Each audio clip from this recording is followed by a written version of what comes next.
or anything.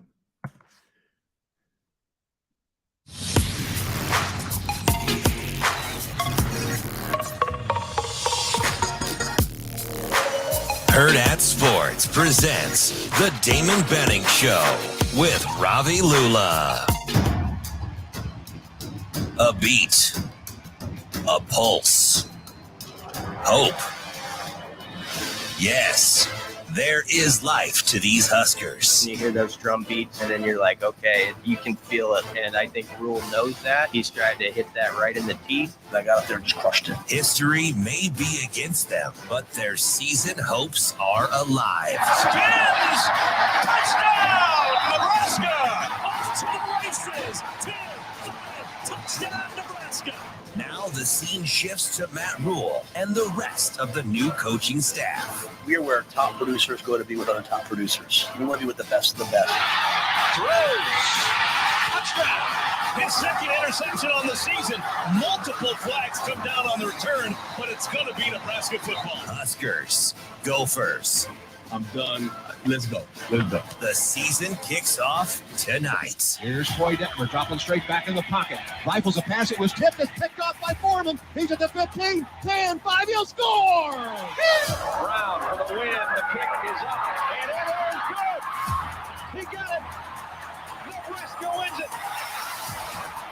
Second 10. Hawkins in the gun gets the snap. Sets, throws, batted down. Intercepted it. Sue to the 20, 15. Hawkins traps him, knocks him, touchdown Sue. Let's see, they're going to put it down, yep, at the 47-yard line. So if he were to hit it, it'll go in the books as the longest in school history. This is an attempt of 57 yards. Does he have enough? Is it long enough? He got it! Huskers, Gophers. Are you ready?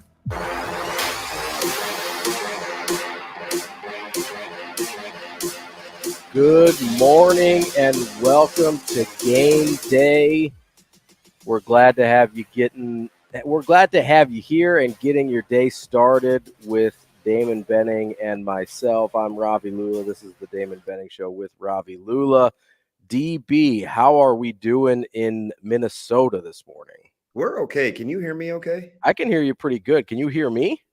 Yeah, but I right now you're coming like through my computer, so I'm just making sure that everybody's good to go. But man, I'm good. I'm good. How was the trip up there? I know you were on a little bit of a tight schedule getting there. Everything goes smoothly. We good up there? Yeah, it's cool. Like we didn't really take off. We took off at like 1:20. They had sent a new itinerary, so we were originally going to be wheels up at 1:10. We ended up, I think, wheels started to move about 1:22. They made up the time in the air and got here. I'm down at the I'm downtown, and there was a ton of people, so it's very organized, right? Yeah, you get off sequentially by bus. They drop your bags off. They've got your keys and stuff waiting for you. And some of the support staff was already out here early, so they have their shakes and their power bowls and all their other stuff like ready at the table so they can grab one if they want one where their keys are, because they're already laid out. And then they started meetings relatively soon right after that. So it's a well-oiled machine, that's for sure. Absolutely. Well, we will get to a ton of obviously Husker football today. You can join us on YouTube, where Nick is already chiming in with a Go Big Red, getting his chant game right here at 7:00 in the morning. We appreciate that. Our guy Thomas chiming in as well. And David, we can start here. Thomas says last time Nebraska played on a Thursday, T-Magic had a breakout performance. Who on Nebraska is most likely to have a breakout performance tonight? You have some candidates in your head that you think might show out tonight? I mean, I don't know. I don't know if it's that type of offense. Right. but I think consistency will be the thing. I don't usually do the whole kind of breakout thing unless I think something has been clear cut via practice, right? Where I'm like, okay, I could see such and such. I don't know how they're going to call the football game. I don't know how they want to play it. So I think the best thing for them to do is take care of the football. I don't think anybody would have picked T Magic before that one either. So I kind of just play it by ear. Absolutely. Well, like I said, you can join us on YouTube. You can join us on Twitter where we're streaming live. You can join the show on the War Horse phone line, 888-638-4876. Jam-packed show for you here today. We're going to start at 8 a.m. with guests with Michael Rose-Ivy. You may remember him from his days playing for the Big Red. I'm excited about this one. I've never talked to Michael before, but he'll be joining us every week, right, DB? Yeah, MIR, man. We're going to get our medical report and see what it means, what the upcoming opponent looks like. It's just kind of peel back the layers and see why how they do what they like to do. So we'll have Michael Rose-Ivy at 8. We'll have our friend Brian Edwards get some gambling advice at 8:45. And then our guy Michael Bruns from Husker 24/7 at 9 a.m. Before we get into all that, though, I kind of wanted to start with Husker volleyball to make sure that we didn't blow right past that in our excitement to get to game day, which I know everybody is pumped for. But I don't know how much you had a chance to see last night, Damon, while you were kind of getting settled in Minnesota. But just scrolling through social media, obviously watching on the Big Ten Network, that was probably one of the coolest sporting event moments I can remember outside of, obviously you've got championships and things like that, but that was a really cool moment for the state of Nebraska. Honestly, it kind of made me proud to be a Nebraskan just to see the response and the energy in Memorial Stadium. I'm curious how much you were able to actually see that with your schedule up there.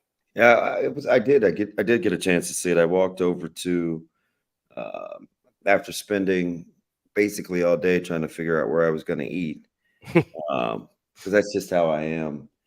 I ended up going to a place called Hell's Kitchen, and about 6 minutes from my hotel. And originally I was just going to kind of be solo because AK had to do some editing. Sip and Robin were, they were still like an hour out, and they were going to a fancy steakhouse. And so I just kind of was moseying over. AK texted like 6:45, and it's like, hey, Taylor and I are going to start walking. Where are we heading? And I just said, hey, this is where I was going. So they moseyed on down. My dumb butt ended up settling on breakfast, which was not what I had in mind, but it's kind of how it goes. But there were probably 10, 12 Husker fans down there, which I was trying to avoid, right? Like I didn't wear any Nebraska gear. There were a couple of places we could have gone that I felt like were going to be Nebraska heavy. So I didn't want to do that. And still, I mean, a lot of Nebraskans here. But the coolest thing for me was, like I know deep down, just knowing Coach Cook, how much he likes Nebraska football. Mm-hmm. And so watching him come out of that tunnel to the music, I'm just going to ask, what that music and that tunnel walk based on how, you grew up loving football the way you did was kind of cool for me. I liked watching the athletes kind of know how to handle it, but not really know how to handle it. Like there was just a certain amount of freshness to it, right? Yeah. Nobody hit the shoe. They didn't tap the door on the way out. When do we jog? Like it was just, I think all those things are cool. Yeah. But when we're watching it on the Big Ten Network, because they played it at the restaurant, and they started to pan the deal, and God bless those drones. We're like, no way. We're like, yeah. Tyler's like, yeah, it's sold out. And I'm like, 90K, that's a lot. And they kept panning. And I mean, that was like a legit. Oh, yeah. Okay. It wasn't like, I mean, we've seen some home attendance numbers. And we're like, I don't That know. was a butts in seats 90K. Man, listen, that thing was unbelievable. And, the kind of the wry smile from Coach Buttermore and at Omaha and just the players kind of soaking it all in. It was I like the word you used, proud. It seemed kind of surreal as you're watching it, especially as I was, watching Beeson on ESPN this morning, and just the smiles, the faces, right? Like this. I just would have said it in kind of that slow red voice, like this is Nebraska, right? Like that's what it embodied. I thought it was really it kind of caught me off guard a little bit to see how emotional Coach Cook got. I mean, I get it, right? But I had never I've never seen him. First of all, I don't think I've ever seen him that emotional. And secondly, he kind of comes across as sort of a stoic guy. Yeah, he can. For a guy with such a great sense of humor, his demeanor can be extremely mechanical. Yeah, like he comes across as the strong, silent type and kind of internalizes a lot of things. And so to see him kind of openly break down a little bit on the air, I think twice, was honestly a pretty cool moment to maybe humanize is not the right word, but make him more relatable, right? Yeah. Made him, because I think a lot of people, myself included, I don't want to say I got emotional, but like watching the tunnel walk and things like that, I did get goosebumps, and it was a really cool moment because, I mean, for a lot of people involved, right? Because John Cook started coaching volleyball at like a high school in San Diego, right? Like, I mean, there's no way this guy ever thought he was going to lead a team out in front of 90,000 people. And same thing with the players, it wasn't that long ago. And they made this point on the broadcast a couple times where this program and basically every volleyball program was counting their attendance on like their hands, basically, right? Like they were counting attendance in dozens, not tens of thousands. And so to just kind of see that moment was a little overwhelming. And obviously it was for Coach Cook as well. Yeah, just to see him kind of so much of athletics is handling emotions and channeling emotions and what to do with it. And so those are always the things that I'm always trying to pay attention to. And for even a guy that's as accomplished and distinguished and decorated as Coach Cook, that was the first for him at this stage in his career too. So I'm pretty happy for him. I thought the whole thing was well done, and kudos to not only the folks covering it, but behind the scenes, the vision from Trev, his team to pull it off, the setup of the stadium, like that just doesn't happen overnight. And there are a lot of collab, especially with, football playing tonight, and you got some split crew that's on the road. Like it's pretty impressive. Well, and the thing that ended up really resonating with me was after the match, Coach Cook, in while he was kind of tearing up a little bit, was talking about making the impossible possible, right? And that's this thing that really resonated with me because that's kind of the thing that I love most about sports, right? Is all of these things that we think are not possible, every once in a while we get a glimpse of them being possible, like the first football game I ever watched start to finish. I don't think I've ever told you this. The first football game I ever watched start to finish was Nebraska versus Miami in the Orange Bowl in 1995, following the 1994 season, right? That's the first game. I was 7 years old. That's the first game I ever watched start to finish. I'd like listened on the radio all year because like we didn't have cable. Not all the games were on TV back then. And so I'm listening to, I think it was Kent Pavelka back then on my little transistor Walkman radio, right? And then that's the first game I actually watched. And you're watching this thing and you don't realize that those things, you're not supposed to come back against Miami in the Orange Bowl, right? You're not supposed to wear down Miami in the Orange Bowl. And so you kind of get this sense of what's possible at a young age, even though in a grander scale of things, like Tom Osborne wasn't supposed to be able to win the big one, and Nebraska couldn't get over the hump to win a national championship. All these things, right? You know the narratives. Yeah. And it seemed like an impossible feat. But when I'm a kid and I'm watching this, it's like, oh, no, this is what Nebraska does. This is what sports is all about. And it kind of is, those are the things that make you fall in love with sports and with competition and the whole thing, right? It's a very romantic notion of sports. And it's probably more rare than I realized when I was a kid, right? But it's really nice when you get these types of moments that remind you of sort of the possibilities out there when, again, like I said, there's no way he ever thought he was going to march a volleyball team out in front of 90,000 people. There's no way the people on his team ever thought that was possible. And then we saw it last night. And that was just kind of the thing that got to me most, was just how incredible some of the things that we get to experience because of sports are. I can't wait to get a chance to kind of get behind the scenes for his real thoughts, because he's a very good speaker. Mm-hmm. He's got that quick wit, he's always got something kind of funny, and he has this nice blend of being able to be thoughtful and funny at the same time. I know his demeanor doesn't exude that, but the Coach Cook, I think, that the players see does. Like, he's a very good orator.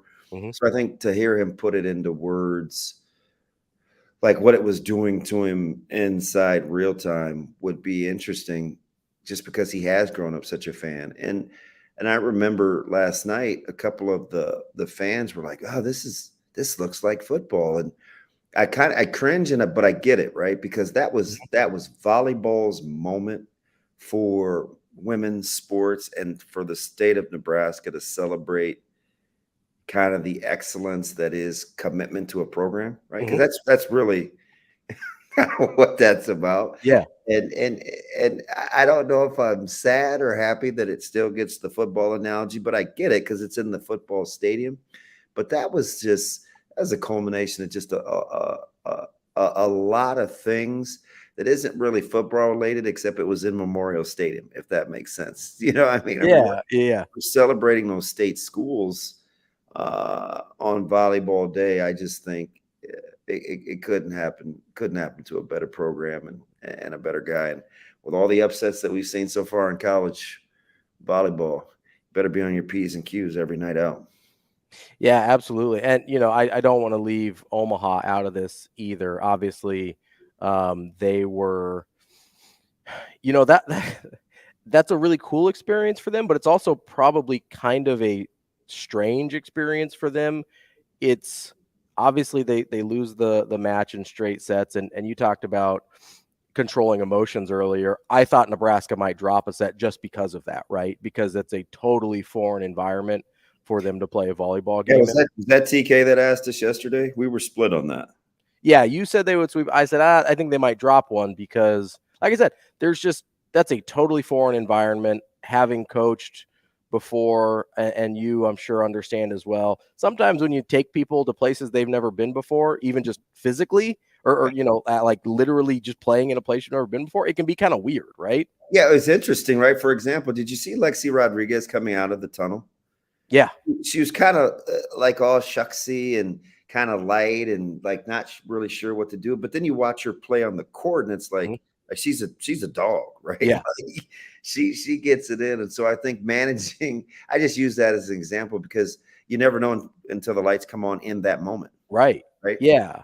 Well, and that's how you kind of can tell how elite some of these athletes are, right? Is because basically as soon as it was go time, they were ready to go, regardless of the surroundings, regardless, we both like the movie For Love of the Game. They kind of clear the mechanism, right? And everything else fades out. Air high five for the call on For the Love of the Game. Dude, I love that movie. I love that movie. And so they kind of clear everything else out and they get focused. And that was, outside of the trappings of the whole thing, that was the thing I was most impressed by the actual match, was their ability just to block out this huge event that was being put on and still be able to perform at a really high level in honestly a way you would expect them to. So that was really cool as well. But I do want to give credit to Omaha. They were in a it was a really cool experience for them as well. But it was also, they weren't expected to win. If they had won, it probably that would have been really tough for everybody there because most people there are Nebraska fans. So they were in kind of a strange spot, even though it was a really cool experience for them as well. Yeah. and they handled the moment. And, I have a ton of respect for Coach Buttermore and that program. So and it's Omaha, right? Right. Yeah. I think my affinity for the Mavs has been on full display on more than one occasion. So, I'm happy that they got the opportunity, and it will be good for the program. And I think hopefully, he can use it as sort of as a recruiting tool. So I wanted to ask you this before we kind of wrap up the volleyball talk, because I know we need to get to Nebraska football and game day, but I wanted to make sure the volleyball day in Nebraska got its due.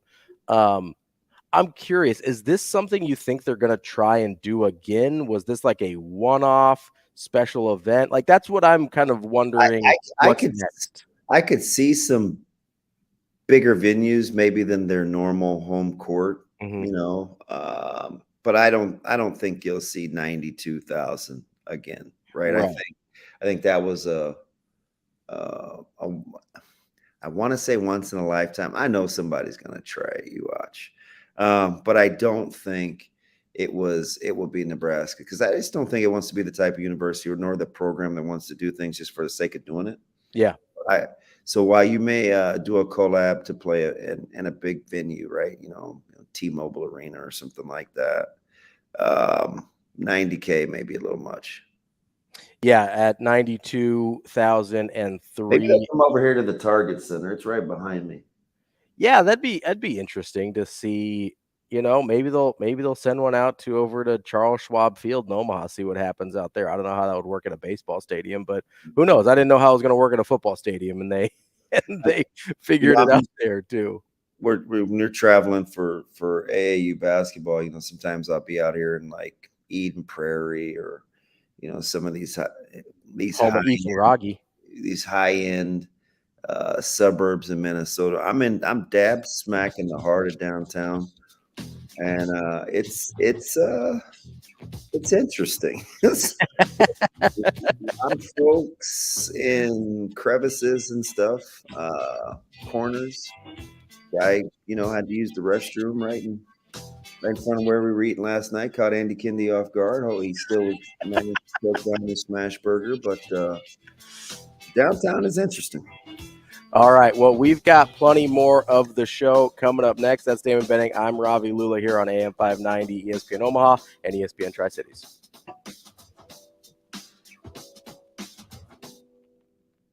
We'll be right back in 5 minutes. Still don't know why I can't.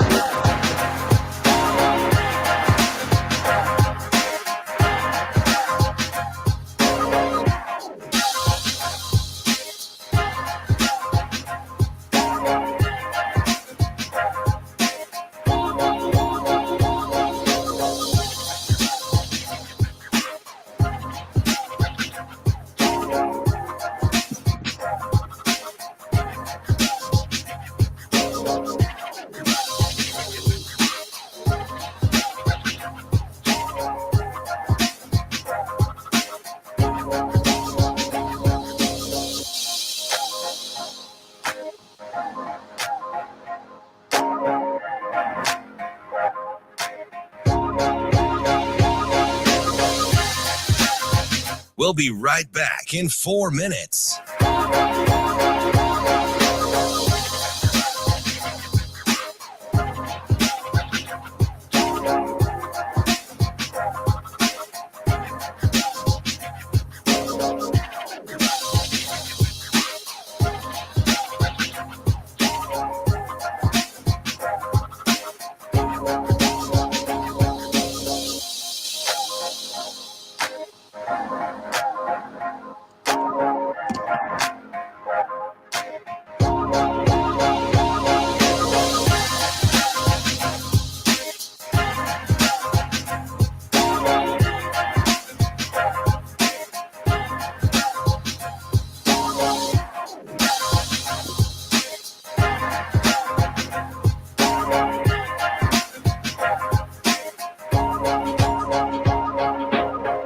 We'll be right back in 3 minutes.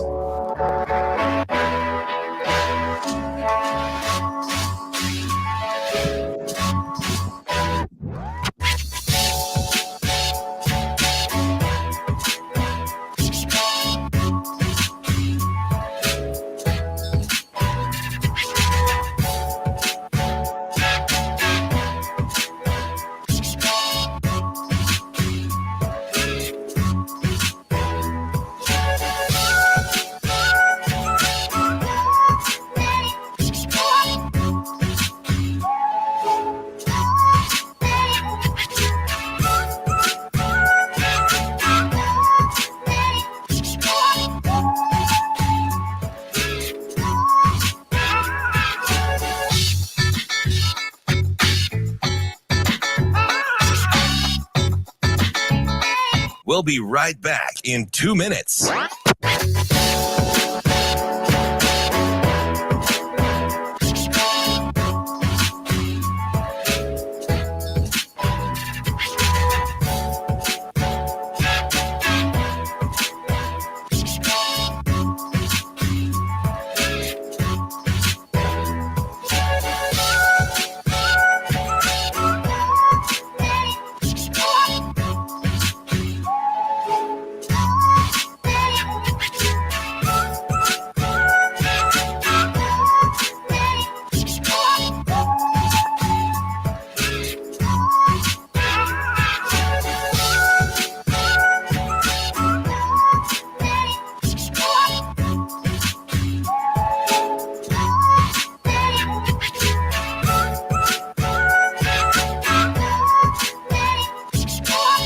We'll be right back in 1 minute.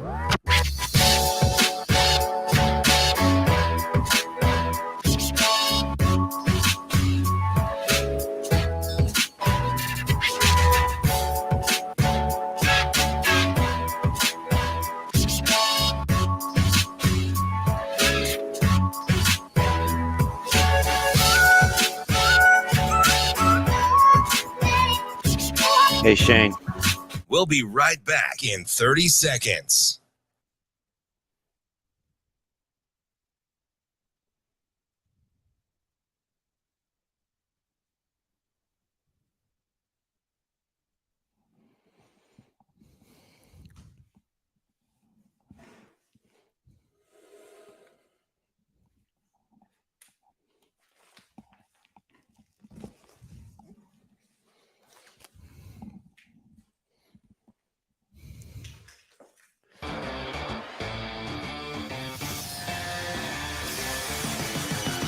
Hurrdat Sports presents the Damon Benning Show with Ravi Lulla.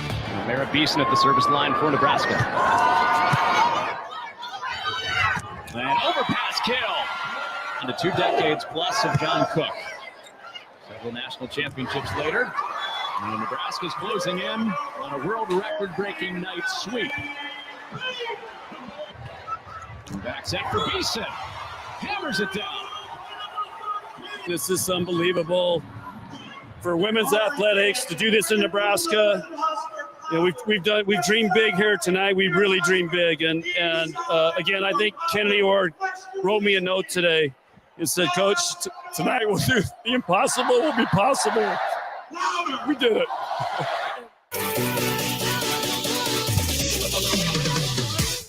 We are back on the Damon Benning Show with Ravi Lulla, Hurrdat Sports Radio, AM 590 ESPN Omaha, and our friends in Central Nebraska, ESPN Tri-Cities. I'm live here at the Hurrdat Sports Bar and Grill. You are looking live. Damon Benning out there in his hotel room in Minneapolis. How do I sound, Ravi? Am I okay? Yeah, your audio sounds good. You still listen to me through your speakers? No, I'm gonna figure that thing out. But okay, yeah. In a good mood or what? I just talked to him. My buddy Degenerate Aaron, he said I sounded tired, man. I'm like, listen, when you talk for 55 hours in a 24-hour day, sometimes your voice sounds strained, but my energy is, I feel good. Yeah, no, you seem energetic. I know my voice is a little raspy. Like, I get that. It's just okay. But man, I was getting on the elevator yesterday, and it's crazy. I'm usually talking about, I don't know. Somehow Rezak comes up on the show a lot, right? So it's usually Anthony. I wonder why that is. No, so I'm getting on the elevator yesterday, and Anthony's dad's got a buddy that was here. He's like, hey, he's like, DB, he was with his wife. He's here for the game. He goes, yeah, we're up here for the Minnesota game. We had no idea you guys are staying here. Is everybody else here? And I was like, yeah, they're around here somewhere, right? It's like, it is so, it's just interesting. Like, I miss this kind of as a player, and I understand full well why Coach Rule embraces this, right? Mm-hmm. Watching the guys load up on the bus to go see the movie, seeing them get the meal room ready to go eat, and everybody looks the same, and it's right now it's pretty cool. It got real. Even getting on the plane yesterday, I don't think it got real for a lot of those guys. It's real when you step off the bus and they throw those bags out in front and they put them all in order. Like, it's go time. The demeanor changes, and yeah, I like the feel. If I had to describe it, I would call it a quiet. This is from Coach Rule and the staff, a quiet confidence. Now, how that manifests itself tonight, I don't know. We'll see here shortly. Yeah, that's interesting. I mean, if I had to choose, I think I would take quiet confidence. I think that's a mindset that, because those are kind of the guys that you have to watch out for a little bit. The guys that don't say a lot, but you can tell carry themselves with an air of confidence. You in a good mood or what? Those are the ones that can be a little bit dangerous. So I'm glad to hear you say that. We'll get to kind of our predictions for the game, the season, all that kind of stuff a little bit later. But, I think I'm higher than most on the team this year, and certainly today. I think for you won't admit this out loud because you're kind of that big kind of prickly bear. a lot of it has to do with how much you like Coach Rule. Oh no, it's 100% that. Yes, yeah. I'm glad you're admitting that out loud. Would you like for me to close my blinds? Or it's up to you. I'm good. Whatever. You cool with that? I don't really care what I look like. So, and I think Sasha and Avery are either they're probably off the plane because Sasha asked me if her directions worked. I told her I'm still on the struggle bus, but I'll figure it out. I just didn't want it to be too bright for you. No, you're all good. Whatever you're comfortable with, we're good here. We're an adaptable bunch here, right? Yeah. Gotta get in where you fit in, right? My room is immaculate. If anybody were to walk in here, I have my 2 pair of shoes sitting right next to each other. My clothes are laid out. My duffel bag is in the other bed. I have my long sleeve tee kind of stretched out so it doesn't wrinkle, and everything is in its spot, right? It's like Bernie Mac when he talked about if something's broke and when you live by yourself, you know who the heck did it. Like I know where everything is right now, and I'm loving it. It's like McDonald's. DB high rolling over there, not having a bunk mate, just gets his own room. It's nice to be Damon Benning sometimes. I don't know about that. I saw my man Omar Hales, who I obviously spent a lot of time with, put a "Do Not Disturb" sign on his door from like the minute he got here. So I think he enjoys a little downtime. Nah. See, I would have pegged you. He's hilarious, man. He's got to be everywhere. So I'm sure he enjoys his. I'm sure he enjoys his shoes. I would have pegged you as a do not disturb guy the moment you got in the door. No, I don't have the stones, right? Because somebody may need something. You know what I mean? Okay, yeah. So I don't. Yeah, I'm not that guy. But nobody's really seen me. I talked to because I stayed in my room until I went to walk to go eat, and I saw a lot of the guys getting on the elevator. I've never felt so small. I saw Barrett Liebentritt, and I used to coach him, and he got on the elevator. He said, "Hey, coach." I was like, "Whoa." He said, "Barrett." He said, "You got a lot more muscles than you used to." I think a lot of people in that program have a lot more muscles just than they this used to. little wry, tough guy. I like to run into things, smile. He goes, yeah, it's been a little while. I've been in the weight room. It's like, I was talking to Coach Barthel about him, and because I was getting some hugs from some guys coming through, and it just so happened it was a lot of local guys. So it was like Snodgrass and AJ Rollins and Kobe Bretts, Tristan Alvano, Jalen Lloyd, right? So it looks like I would be a popular guy. Yeah. And EJ's like, man, he said, Rule said you should run for mayor. And I said, well, I'd never win in Lincoln. I had too many skeletons to win in Omaha. I said, I just know these guys, right? And he was telling me, he said, how do you know Barrett? And I said, oh, I used to coach him when he was in, Pee Wee football. And I said, you'd never guess this. I said, that dude is a closet genius. I said, his parents are really bright, and he's super smart. He looked at me, he smiled, and he said, if you knew how fast he learned our playbook, you'd know that I know exactly what you're talking about. He said, this dude has become a leader in our room. And I'm like, in my head, man, I'm like, I am not surprised. Well, I mean, you don't just like casually go to Notre Dame. No. You know what I mean? Yeah. Like, it just was funny the way he looked at me, because EJ's kind of he's a big, mean looking guy. Yeah. And he just cracked that little smile. He's like, man, you just seen how he whipped through our playbook, which is a good thing, because I think there's a couple guys in that backfield where that was key. Liebentritt, Bonner, Anthony Grant. They had a lot of work to do to get in that playbook.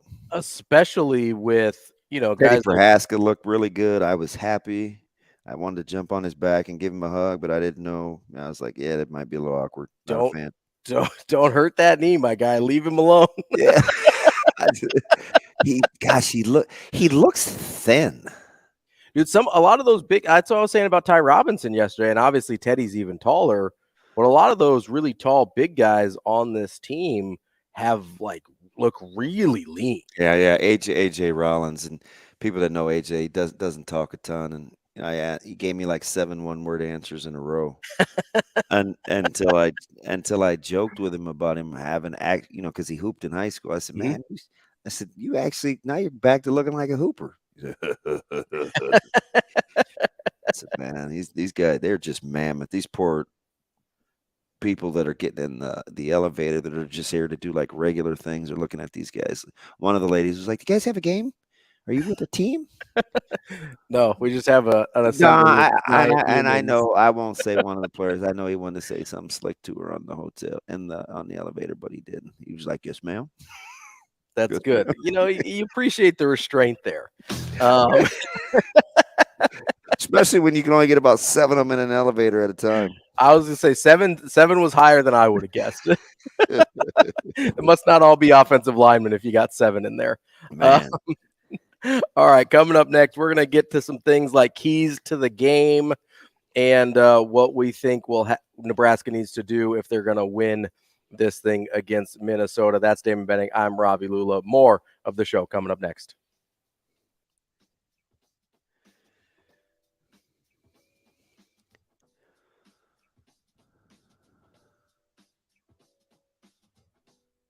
We will be back in 4 minutes.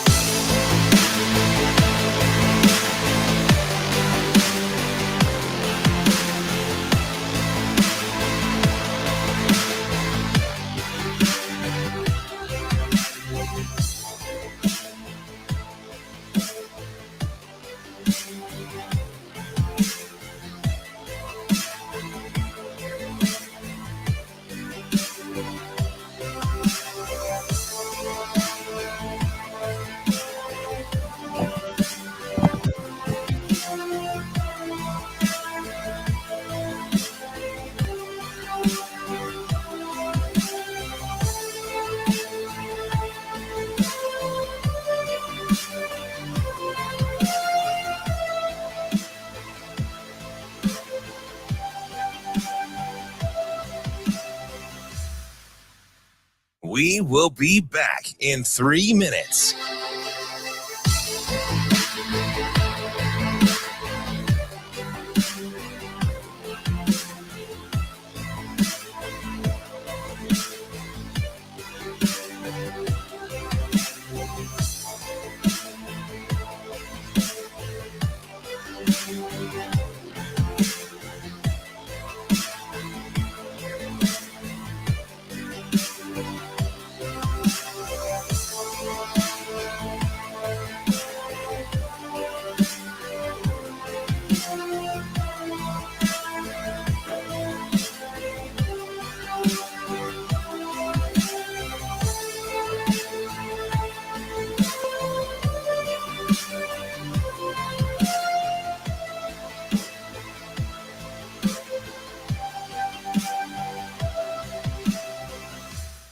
We will be back in 2 minutes.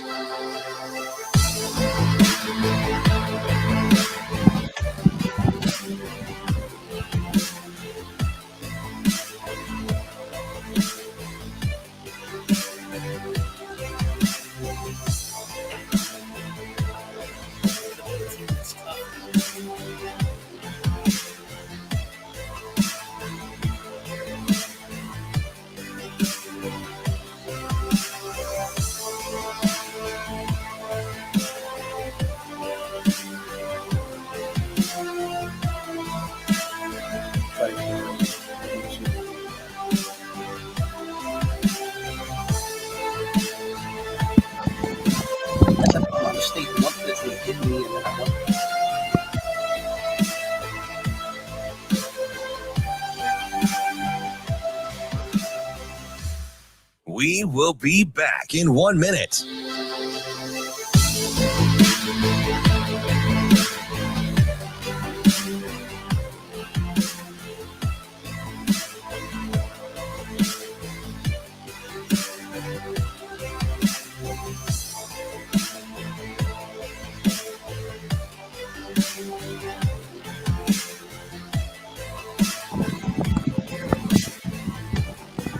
We will be back in 30 seconds.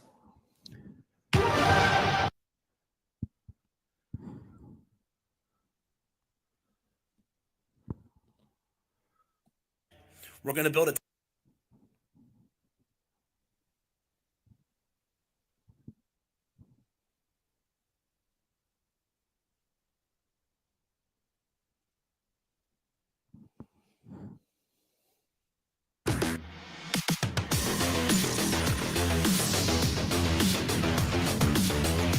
Hurrdat Sports presents the Damon Benning Show with Ravi Lulla. We're going to build a team that's tough. We're going to build a team that's hardworking. We're going to compete at everything that we do. There's not a game that I expect to ever walk into where we don't expect to win.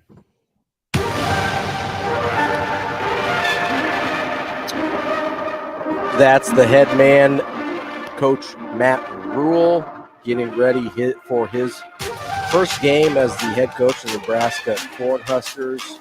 And we're getting you ready here on the Damon Benning Show with Ravi Lulla. You know, Damon, that clip kind of reminds me of something we've sort of hinted at throughout the week, right? And haven't actually gotten into. What do you mean? Like nudge, nudge, wink, wink, or a different kind of hint?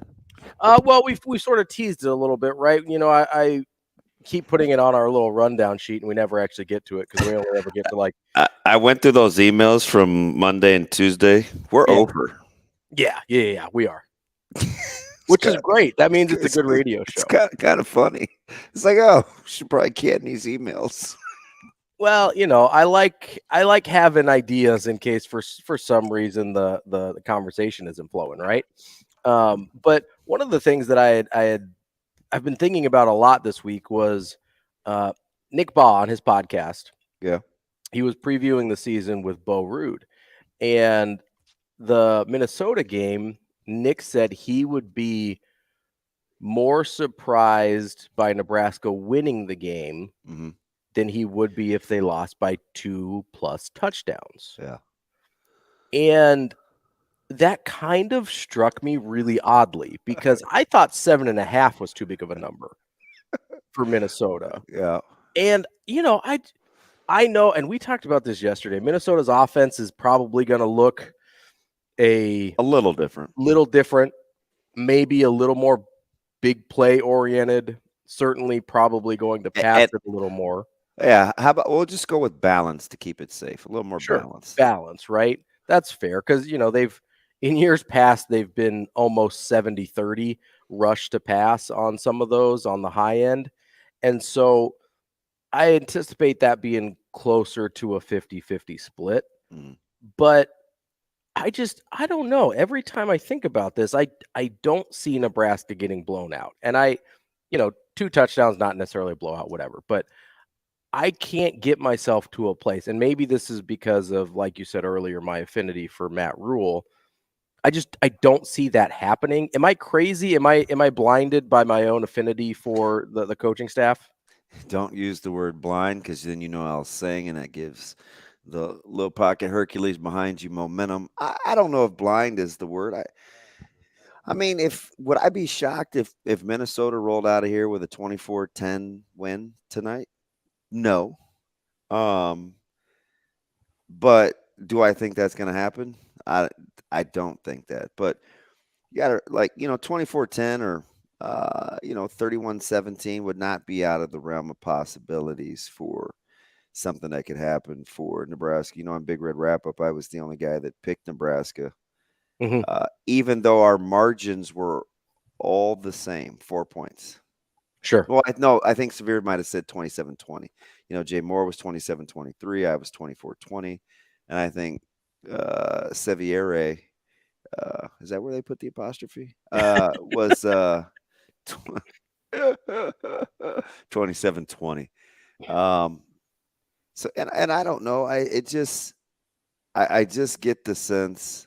I told this I was talking to DJ yesterday on my way to Lincoln, Rezak, and he's a life coach, and we were talking about work and output, and I said, just watching them this off season, they've earned the right to win. I don't know if they deserve the right to win, right? Because there's that humility that comes with where the program has been, and it's humbling.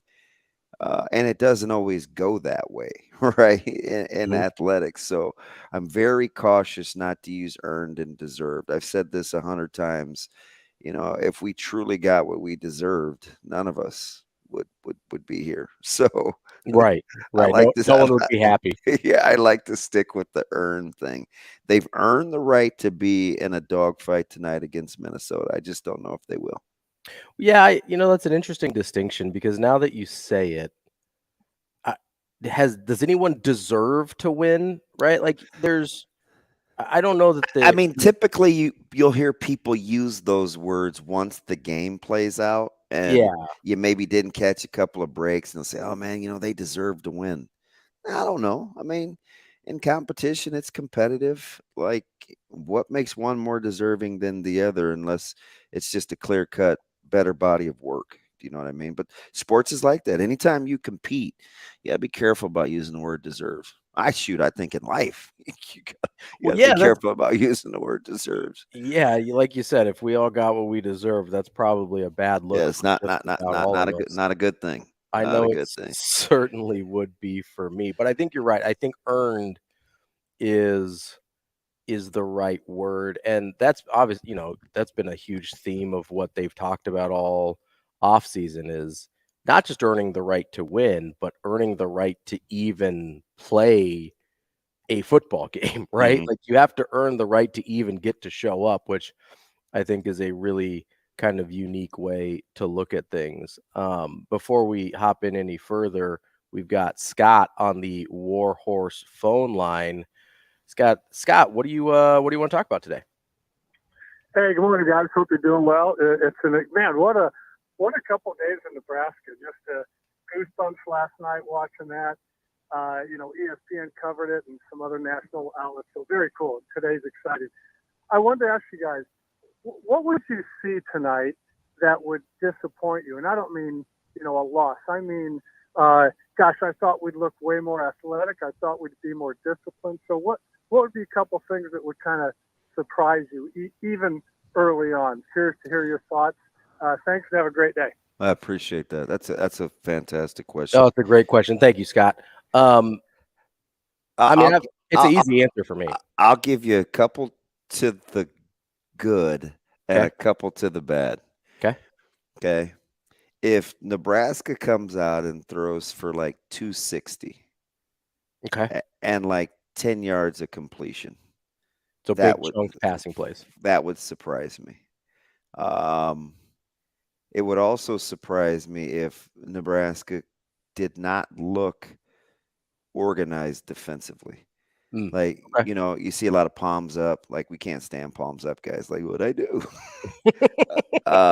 That's a pet peeve.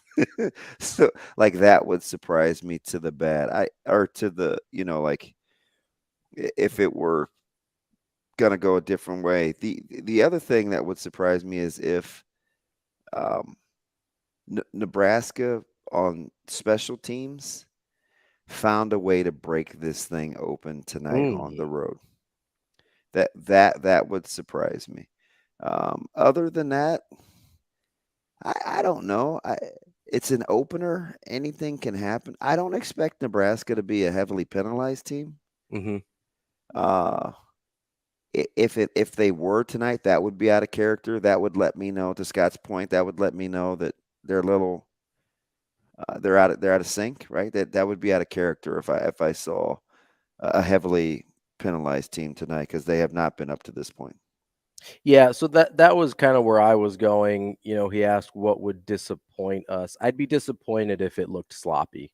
You know, I think there might be some physical execution that they may not be totally in sync with yet, but the things you're talking about, lining up correctly, penalties, I'd be really disappointed if those were still issues, right? Because those have obviously been issues in years past. And I mean, and especially with turnovers, that goes back way before the Scott Frost era. But if they were still playing that kind of mistake-ridden football after all we've heard about accountability and holding each other responsible and, you know, earning the right to be on the field and all that kind of stuff, if that was still happening, I would be really, really disappointed. Yeah. And I don't think it will, right? Because I think this coaching staff knows what they're doing with all of that. But that would hurt me deeply because of what I believe about this coaching staff. Oh, I'm hurt. I'm so hurt. Hey, what's the matter? Oh, I'm just in my feels. Give me a second. Right. Yeah, absolutely. In terms of things that would surprise me, I agree. If they came out and were really airing it out with Jeff Sims, I'd be really surprised by that. I don't know if there was a ton else. You say you'd be surprised if they broke it on special teams. I don't know that I would be. Yeah. Kind of with the emphasis that they've put on it. Yeah, but you'd be defying some history. Sure, but I mean that's what we're counting on for this whole regime, right? With Coach Rule is bucking the recent trend of what the history of Nebraska football has been. And honestly, special teams is a good way to get that rolling, is to get that started because of how much it changes the momentum of games. Yeah, I would. It's funny you say that. It's not a. For some reason, yesterday in the way to the airport, we were talking about special teams, and I was on the phone, and DJ was referencing Rathman going to Syracuse on the road and getting smoked. Some older Nebraska fans can remember what that opening kickoff did to Nebraska, and Rathman get knocked out when Nebraska went to the Carrier Dome. And I said, it's funny. Coach Osborne used to say that all the time, right? Special teams, the opening play of the game can change the course of the game. It really sets the tenor, this, that, and the other. And I said, most people think he's talking about, Blaha and Rude in Oklahoma. I said, I think he's talking about Syracuse and Nebraska, because Nebraska was clearly the better team. Syracuse got him that night, that day in the Carrier Dome, and he said it started on special teams. We saw it Friday night, right, with prep, where you come out and you play a certain way early on that opening kick, it can set the tone. It just hasn't been that way for Nebraska. And I thought it was strange that Coach Rule used the example of a punt return getting housed and being down 7-0 when he smiled, right? I was like, ooh, that sounds a little like ominous foreshadowing. Don't do it. Don't do it. Michael Rose-Ivy coming up next on Benning and Lulla. The show will be back in 4 minutes.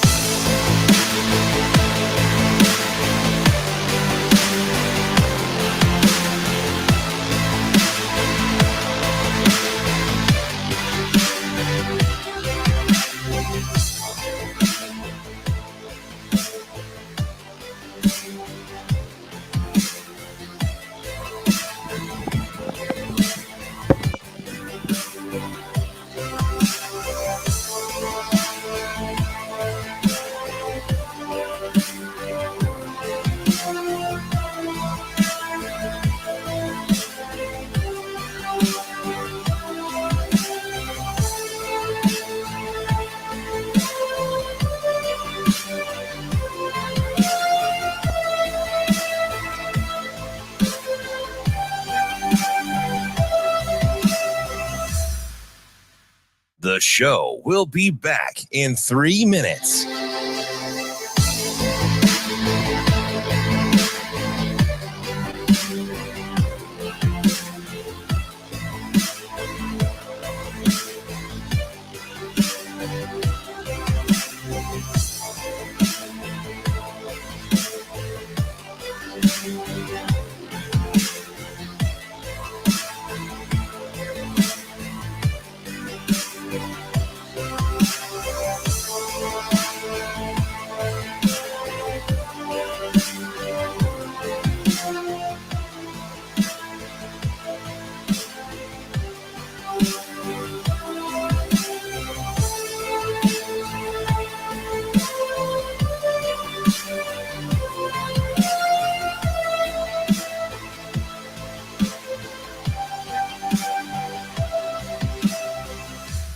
The show will be back in 2 minutes.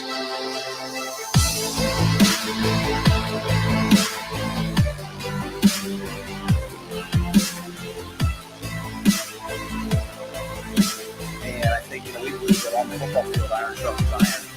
So I think if things aren't being done, we say we're going to do something that doesn't happen. Whether it's a coach or player, everyone coaches always come out of your game and say, we just got to execute better.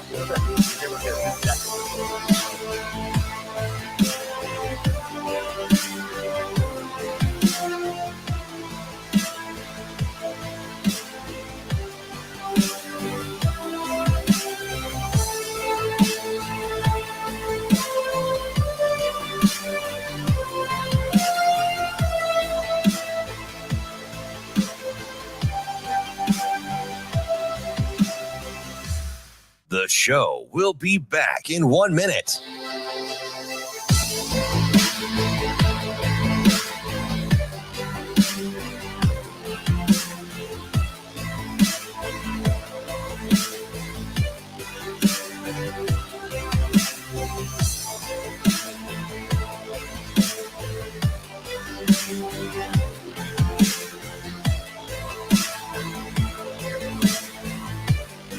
The show will be back in 30 seconds.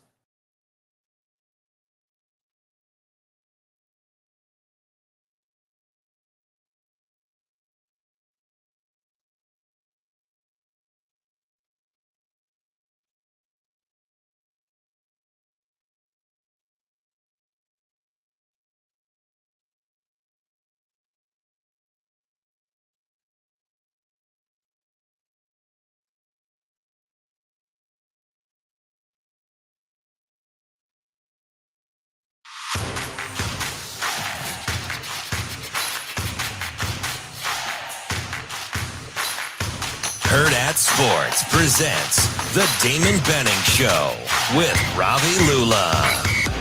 And I think, we believe that on the football field, iron sharpens iron. So I think if things aren't being done the way they're supposed to, if we say we're going to do something, it doesn't happen. Whether it's a coach or player, the way we went, the way everyone, how coaches always come out after games and say we just got to execute better. What does that mean? It means everyone's got to do exactly what they're supposed to do. So. This is the Damon Benning Show with Ravi Lulla, and we are joined now on the Warhorse phone line by former Husker and current high school coach Michael Rose-Ivy. Michael, how are you this morning? Doing good, man. Doing some laundry. So, good for life of my career. What? MRI, man. Are you serious? That the life of a happily married guy with a great kiddo. How's being a father been, man? I look at some of your pictures online, man. You got to be loving life. Yeah, it's pretty good, man. I told my wife the other day, man, I'm soft now, man. I'm gonna cry 2 nights ago, putting down to sleep because usually he doesn't let me sit in the rocking chair in his room because that's what his mom would tell me. Oh yeah. Well, mom went out of town and he let me sit in the rocking chair. So he how to soften me up already. So I gotta get right before he gets older. That's funny stuff. The original tough guy struggling with being a softie. Don't I know it, man? It happens to the worst of us. You're seeing it right now. Your boy's growing up right in front of you. I'm like, God dang it. It's tough. Michael, let's hop right into Nebraska here. I'm curious, just obviously we've had several months since Coach Rule has been hired at Nebraska. Just what's your overall view of how he's done in the off season? I know there's, doesn't win you any games to do well in the off season, but just what's been your overall vibe of how he's changed how the program's run? So I got to see Coach Rule, I believe in February. He came to Kansas City and spoke at a clinic here. Also got to go to the practice and stuff. And obviously seen everything online. The culture, it's what he talked about. He's been very intentional. You can tell, like, it's something he's formulated over, the many years that he's been coaching. And I think it's just that culture build, the way he talks. He talks about competitiveness on the daily. And I just think it gives guys an understanding of what your role is, what we need you to do to be successful. And, I just think he's just done a great job of building the confidence of the guys that were there and then bringing in some guys that, obviously can play a little bit. MRI, it's interesting. A lot of times, folks from a spiritual background will always talk about, speaking things into existence and the power of prayer and being audible with your words. And then there'll be leaderships and private entities that will say, hey, listen, if you want to be great, you have to talk about being great. When you're watching this staff work and you listen to press conferences, are you surprised that they're so intentional with common language? Or is that just what you've grown accustomed to good leaders doing? The common language is mind-blowing. Yeah. I was just watching some press conferences, just skimming through a couple coaches, and again, I think that's the thing that's most impressive is that even when I was at the, one of their practices, or not really practices, their workouts, just the cohesiveness of the staff. Yeah. Everybody's on the same page. Coach Rule has no problem stopping everything, getting the coaches together, and saying, hey, we ain't doing it right. We can be yelling at these guys, but we're not doing it right now. Yeah. That's something, man, I really took to my staff this year. I think, man, a good coach, a good leader is a coach of his coaches, And I think Rule takes that to heart. He truly believes in development, and you're seeing it at every level. So MRI, real quick, Ravi, I got it. Mm-hmm. They were at a practice one day, and they're into stations now in multiple reps, and there's kind of some whisperings of his get back guys, and they got the megaphone, and you can kind of tell Coach Rule is not happy with something. You don't know what just yet. All of a sudden, the whistle blows. He tells the guys to water down. He says, hey, go grab a drink, whatever. He brings the coaches, and he says, hey, look. He says, a lot of us are standing around, you're 2 plays early. We're on play 6 versus play 4. And when we transition, I want it to be Chris coming fresh off work. You got it? Are we good? And I just was like, just the fact that, not everybody was vibing on the same page at the same time. And he was foreseeing somebody getting done early and the potential of standing around. Like he just wasn't gonna have it. So he was proactive in preventing it. I thought it was interesting. For sure. Yeah, he's a guy. He's had enough experience where he's kind of been in every situation. But I think that I think he's doing everything you're supposed to be doing in the offseason to build the program the right way, especially coming off what we came off of. So I think he's doing a good job, man. He's very intentional. Michael, what are you hoping to see in terms of actually on the football field that has been different or that will be different than what we've seen in the last few years from Nebraska football? I think just cohesiveness, man. I guess it's hindsight 2020. Coach gets fired and, Bean starts spilling this X, Y, Z. But, not to even look back in there, but I just think the cohesiveness. I think everyone's on the same page. Everyone knows what their role is. And just getting back to that standard. I'm not saying we got to be there this year, 10-3, 9. But I think the progress has to be seen on the field. Getting off the field on 3rd down, not making bonehead mistakes in critical situations, not turning the ball over. Those type of things. If we can get back to that, obviously the players will come. We got the facility, we got everything else, man. It's just really just hey, let's just get back on track. Let's get back on track, and then let's see how fast we go. Let's not go fast and still be unstable, right? Let's get on track, and then let's see how fast we can go with this thing and build it this year, and then next year let's build off that. Getting inside the Gophers with our medical report, from getting our MRI, our weekly dose of Michael Rose-Ivy. MRI, when you're looking at Minnesota, you've got a ton of experience playing against them. You know how they like to run the ball. No, they got co-coordinators, right? They've got a passing game coordinator, run game coordinator. I think they're much better outside the numbers than they have been. But if Minnesota's going to be Minnesota and run the football with those zone schemes, what happens with Nebraska in this 3-3-5 that you think is maybe a cause for concern, or some things that maybe you like? I think the biggest concern is obviously at 3-3-5 getting overly aggressive to stop that run, to stop and get guys in the box and get the play action pass. But I think just in the run in general, I was actually watching Minnesota's defense versus Purdue last night, I think. And honestly, Minnesota's defense was very similar to what I think Nebraska's defense is like. I mean, they're a chaotic bunch. They do a lot of stuff. Purdue was into my formation, some pro stuff that I could see Nebraska being in tonight. And, they're going to – I mean, hey, look, first, second down, they're going to be bringing somebody from somewhere. And interestingly, third down, they like to get them drop 8. So I could definitely see Nebraska kind of being a version of that. Obviously the front, getting the front to, be strong and style is going to be important, linebackers flowing, things like that. But like you said, I think the thing with Minnesota this year is, like you said, they're much better on the outside skill-wise. I think probably they've been as a collective, at least I've been there. I'm inclined to agree with you. I think you're right. Daniel, I got to give a big shout out. Daniel Jackson, Kansas City, Bishop Neage High School. Hey, he may be their best receiver.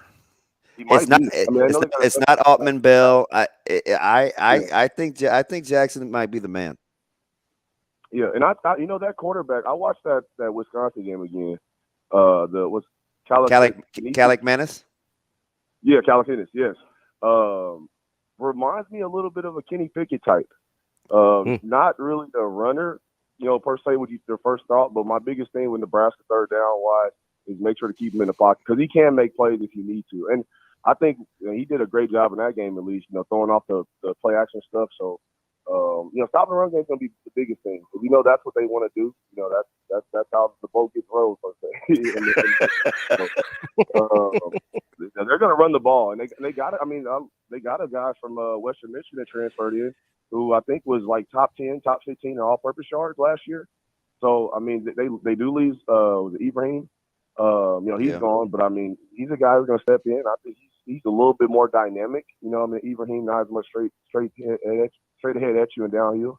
So I mean, it's going to be an interesting matchup. I think Tony White's going to have his hands full a little bit, trying to decide, hey, what are we going to take away? I'm going to put the ball in the quarterback's hands, and try to stop the run heavily. So it'll be interesting. We're talking with former Husker Michael Rose-Ivy. Michael, you were talking about kind of the way Minnesota's defense likes to operate.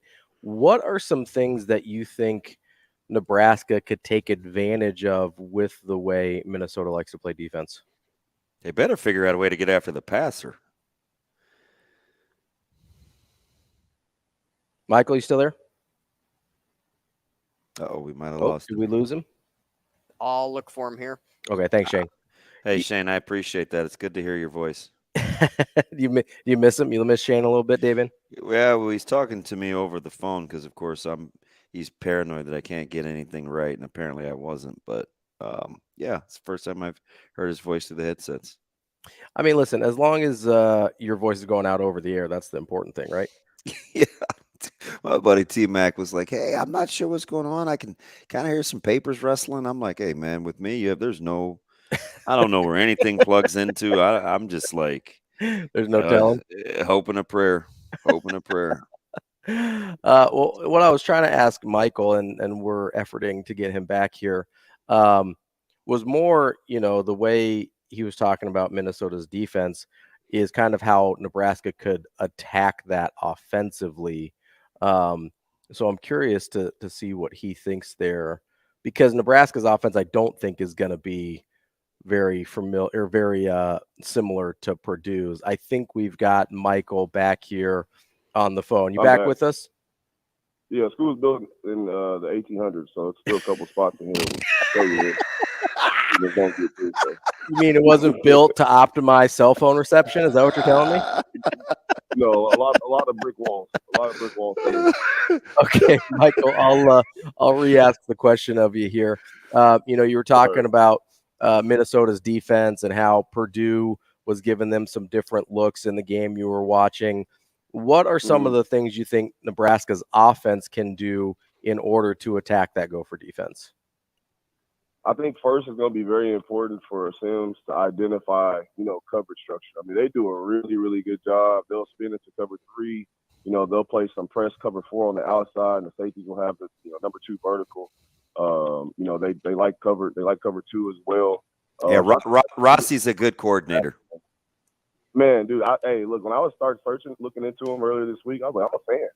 Yeah. I'm a big fan. I mean, he's got some creative ways to get to, some pretty unique things. They do like some underfronts a lot, but they are the 3-man front. And like I said, they looked a lot like, just from clips of what I've seen in Nebraska in the spring and fall camp. I think that's the type of attacking defense. And the Big Ten, like people talked about 3-3-5 coming to the Big Ten. Man, there's teams that got it sprinkled throughout. If you really go look at film, that 3-3-5 is evident. Wisconsin, Minnesota. I'm trying to think of another one, which is Nebraska now, but it's not something that's too abnormal that I don't think Coach White's going to find a hard time looking at other Big Ten opponents. Okay, this is our structure. I know we're not going to copycat. We have what we do, but this is how they did it. And this is what we have. So let's kind of tailor it to that. But like I said, I think the biggest thing, man, is the third down. I was watching that Purdue game, and up to the first 4 games, they had given up only 6 third down conversions in 4 games, and they're a pretty good defense. So they got teams to third down quite a bit. And then another crazy stat I found, they're second behind Georgia, right, with the fewest amount allowed, second behind Georgia, right, and 16 or fewer points allowed in 18 games in the last 2 years. That's pretty dang impressive. Yeah. You know what I mean? So like I said, I'm a big fan. I'm a fan of Rocky. I like their defense. I think they're fast flowing, and they play fast. They do a lot of different stuff, but it seems very sound though. That's the biggest thing about it. They do a lot of stuff, but the guys understand what they're doing. They play fast, so they got to convert on third down. Don't get into long third down situations, obviously. And if you do, you're going to get drop 8. You're going to get 3 guys rushing, and Tim's going to have to be a playmaker. With his feet. That's going to be the biggest thing. Hey, so are you surprised, or maybe not now, that because you kind of just addressed it, but would you have realized, well, the top 5 defense in most statistical categories, they were great against the pass, they got off the field on third down, that they were second to last in the Big Ten in getting the quarterback to the ground? They did not sack the quarterback, but the back end, they just know where they need to be, and they get to it a multitude of ways.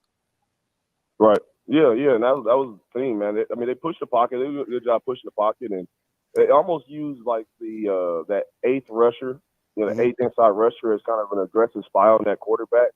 And I think they're especially on third downs, they're like, hey, if it's 3rd and 10 and you get 2 yards on a scramble, 3 yards on a special, you get 7 yards on a scramble. Hey, we put our fist up. It's 4th down. Let's get the punt return. I think that's really their mindset. They're not gonna. They're almost like they're like an Iowa in the sense they're gonna play everything in front. They're not gonna give up explosives. They're gonna take the ball away, and they're gonna be fundamentally sound in what they're doing. And you look at Iowa, it's the old Jim Johnson 4-3, cover 2, cover 4 look. And you look at Minnesota, it's like, well, it looks extravagant because they got the 3-3-5, but at the end of the day, they get to the same structures post snap, that Iowa would line up in pre snap. So. Like I said, I'm a big fan of them. Man. Like you said, I think it was number 8 ranked defense, 4 ranked in scoring defense.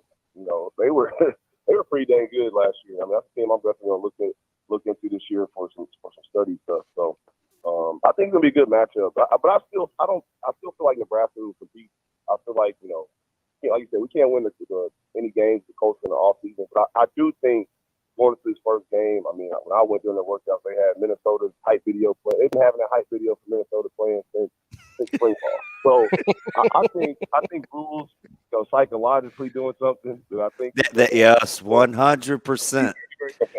I really feel like they're gonna be really competitive. There's a lot of people who got 8-10 points on them, but I think they're gonna be competitive games. They'll come. The irony is, I bet you it comes down to a last possession game, and that's going to be the first mark on rules record right there, is to see if we can we can play in crucial situations. So it'll be a good game. I'm excited for it.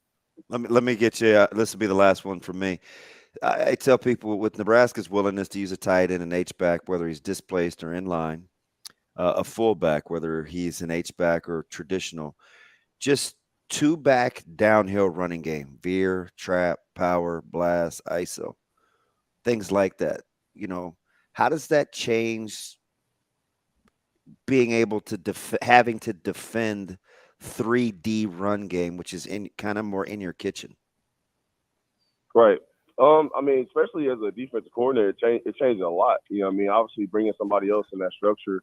Talk about linebacker, being a linebacker, the first thing you talk about, with two backs is obviously going, across the formation, both of them. So it's, first, do our fundamental reads in line, right, with that, right? So some teams, right, they have to change a lot of their structure just to be able to cover just having two backs. And two, exactly. Yeah, I bet, the first play you guys talked about was ISO, trap, and power. Nowadays, the first run plays we see are inside zone, outside zone. So when you start to bring that, those type of run schemes into play, I mean, you're going to have to take a week to be able to really get those blocking schemes down, figure out how to actually play them and how you react. So I think that's the one thing that's a positive in being able to run those schemes is, guys don't really see those reps as much, and it becomes more of a, almost as focused of a rep as running against a triple option team. Now, obviously, it takes a little bit more detail, right, to get that scouted up and ran during a week. But I think it just changes the mindset, of the DC, of the linebackers and the D line that, hey, things can hit quick and get downhill fast, and we're not looking for a guy to A to B cut back like on inside zone. It's gonna be a lot quicker. So one false step, one late read. Hey, what could have been or should have been a 2-yard gain, 3-yard gain, he breaks it and he busts for about 8 to 10. So I think it's going to be a good mix of that. I'll be interested to see how much motion Nebraska's offense uses, just to be able to get Michigan a ton. And show their role and things like that. So they'll have a ton of pre-snap movement. I'm excited to see the offense versus Minnesota defense. Yeah. Michael, we'll get you out of here on this. It is Sports Talk Radio, so I got to ask the questions. Give me a prediction for tonight's game and what you think Nebraska's record is going to be this season. I would say tonight Nebraska wins 27-21. And how many games they play? 12. 12. I would say anything 7 and above, get us bowl eligible, will be celebrated. I think I think the potential is there for them to win more. Obviously, the schedule, gets a little bit challenging in some spots, but if they can just win the games they're supposed to win, compete in the games, they're kind of a little bit of a toss-up. Mm-hmm. I think that's a good first year, and I think Rule's in it for a long run. He has a long-term mentality, and I think the development is going to be there for them to really get things going when they can get more guys in there and get them developed. So I'm excited for the season, man. I'm trying to get up to about 2 or 3 games and come tailgate and hang out. So I'm excited to get up there. Yes, sir. Looking forward to it, Amari. I appreciate you, Michael. No problem. I appreciate you guys. That's our guy, Michael Rose Ivy. He'll be joining us every week. What's up, baby? I'm just gonna tell you, my heart just grew a little bit getting a chance to talk to somebody, because I've been saying this for a couple weeks, right? Like downhill run game changes the way that you can play along the fronts, and it's hard to explain over radio if you're not it's because it's football-y, right? Mm-hmm. But how he described that last stretch, that 5-minute segment, was beautiful. Cut back, A gap to B gap. It's different than inside zone and outside zone, which is what everybody runs. When you have downhill definitive run game, and that's not to say there's no place for inside outside zone. It's a fantastic concept. Sure. Right? Duo and doubling and 2x2 track, all that stuff is great. But being a little bit of a throwback with ISO and blast and power and veer, it changes just from last week to this week, getting ready from prep to Grand Island. Mm-hmm. We were tickled to see that prep had so much zone scheme, because that's, historically they haven't always been a zone team. So we're like, oh, okay, we won't have to reteach so much for Grand Island, who's all inside and outside zone. Right. Mm-hmm. So if you play a team like North or another two-back run team, that's another week of preparation, right? You hear me say it about it's very hard to be good up front with just zone read with no second running component. You have to be exceptional to be able to run the ball like that. This concept, I think, I'm curious to see how it plays out over time, because it's not what a lot of teams are used to if Nebraska can do it well. It's just it takes some time to prepare for, especially if you add in QB run game. It's interesting because I think a lot of people they think of when they think about doing things differently that give people different looks, they think about kind of the sexier type plays, right? They think about things that are a little bit more exotic or a little bit more outside the box.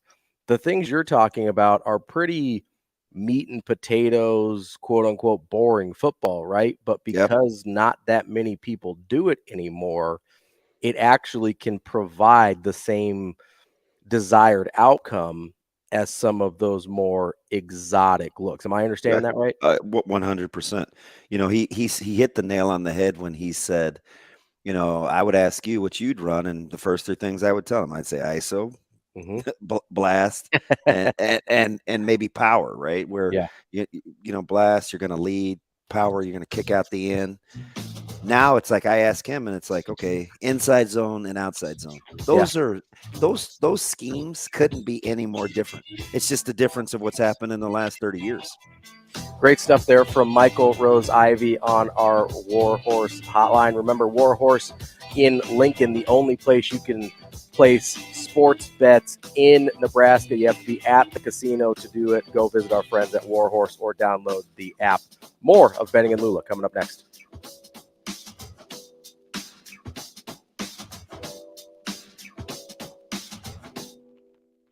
We'll be right back in 5 minutes.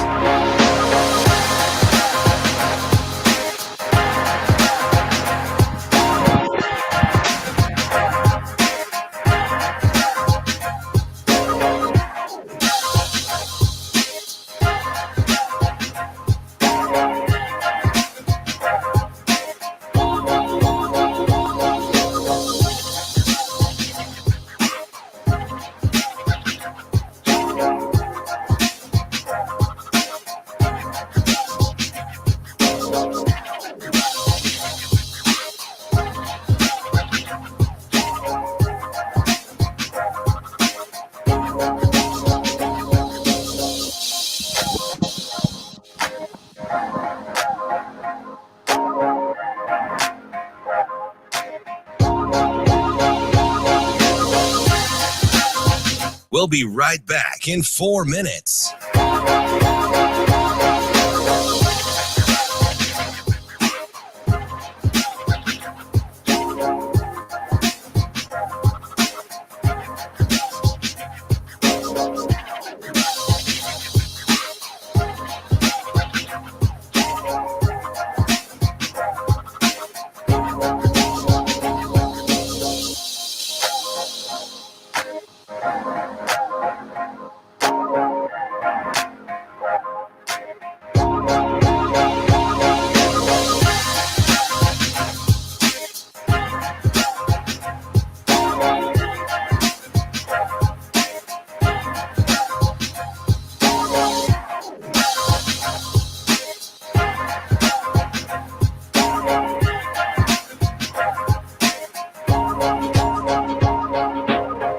We'll be right back in 3 minutes.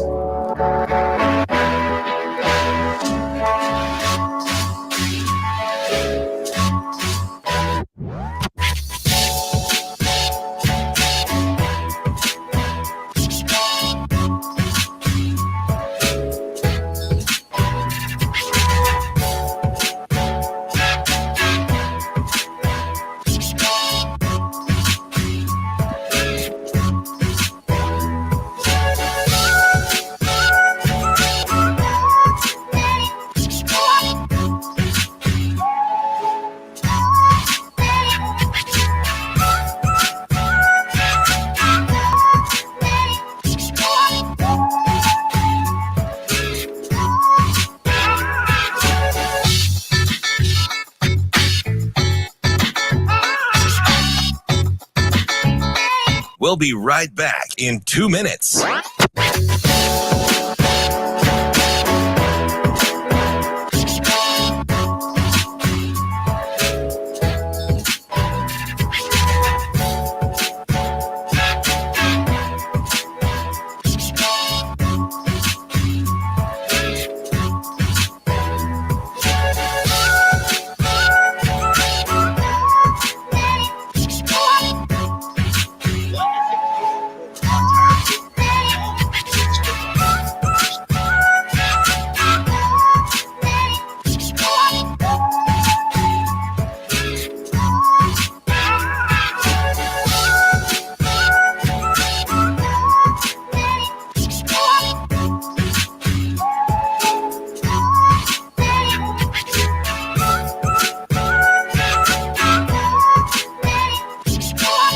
We'll be right back in 1 minute.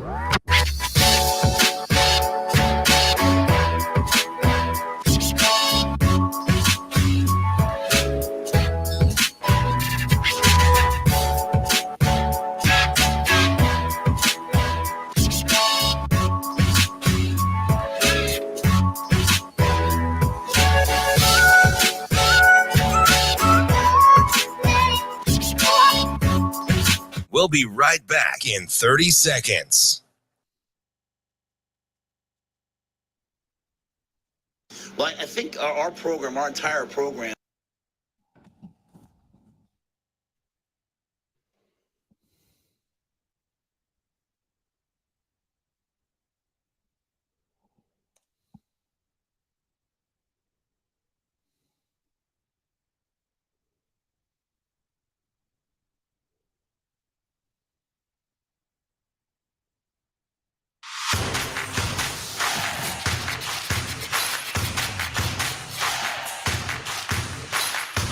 Hurrdat Sports presents the Damon Benning Show with Ravi Lulla.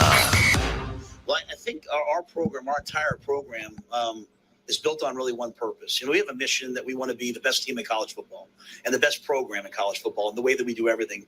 But really our purpose and my purpose for taking this job and being in college football is so that young people, when they're 25, 30, 35, 40, that they say, you know what, my life is better because I went to Nebraska.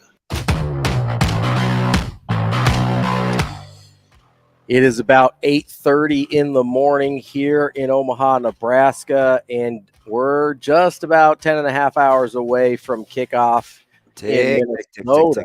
I know. I'm not that I'm counting down or anything, DB. But you know what I am counting down is I've got to call our friends at Dingman's. I got in a little car accident last night, Damon.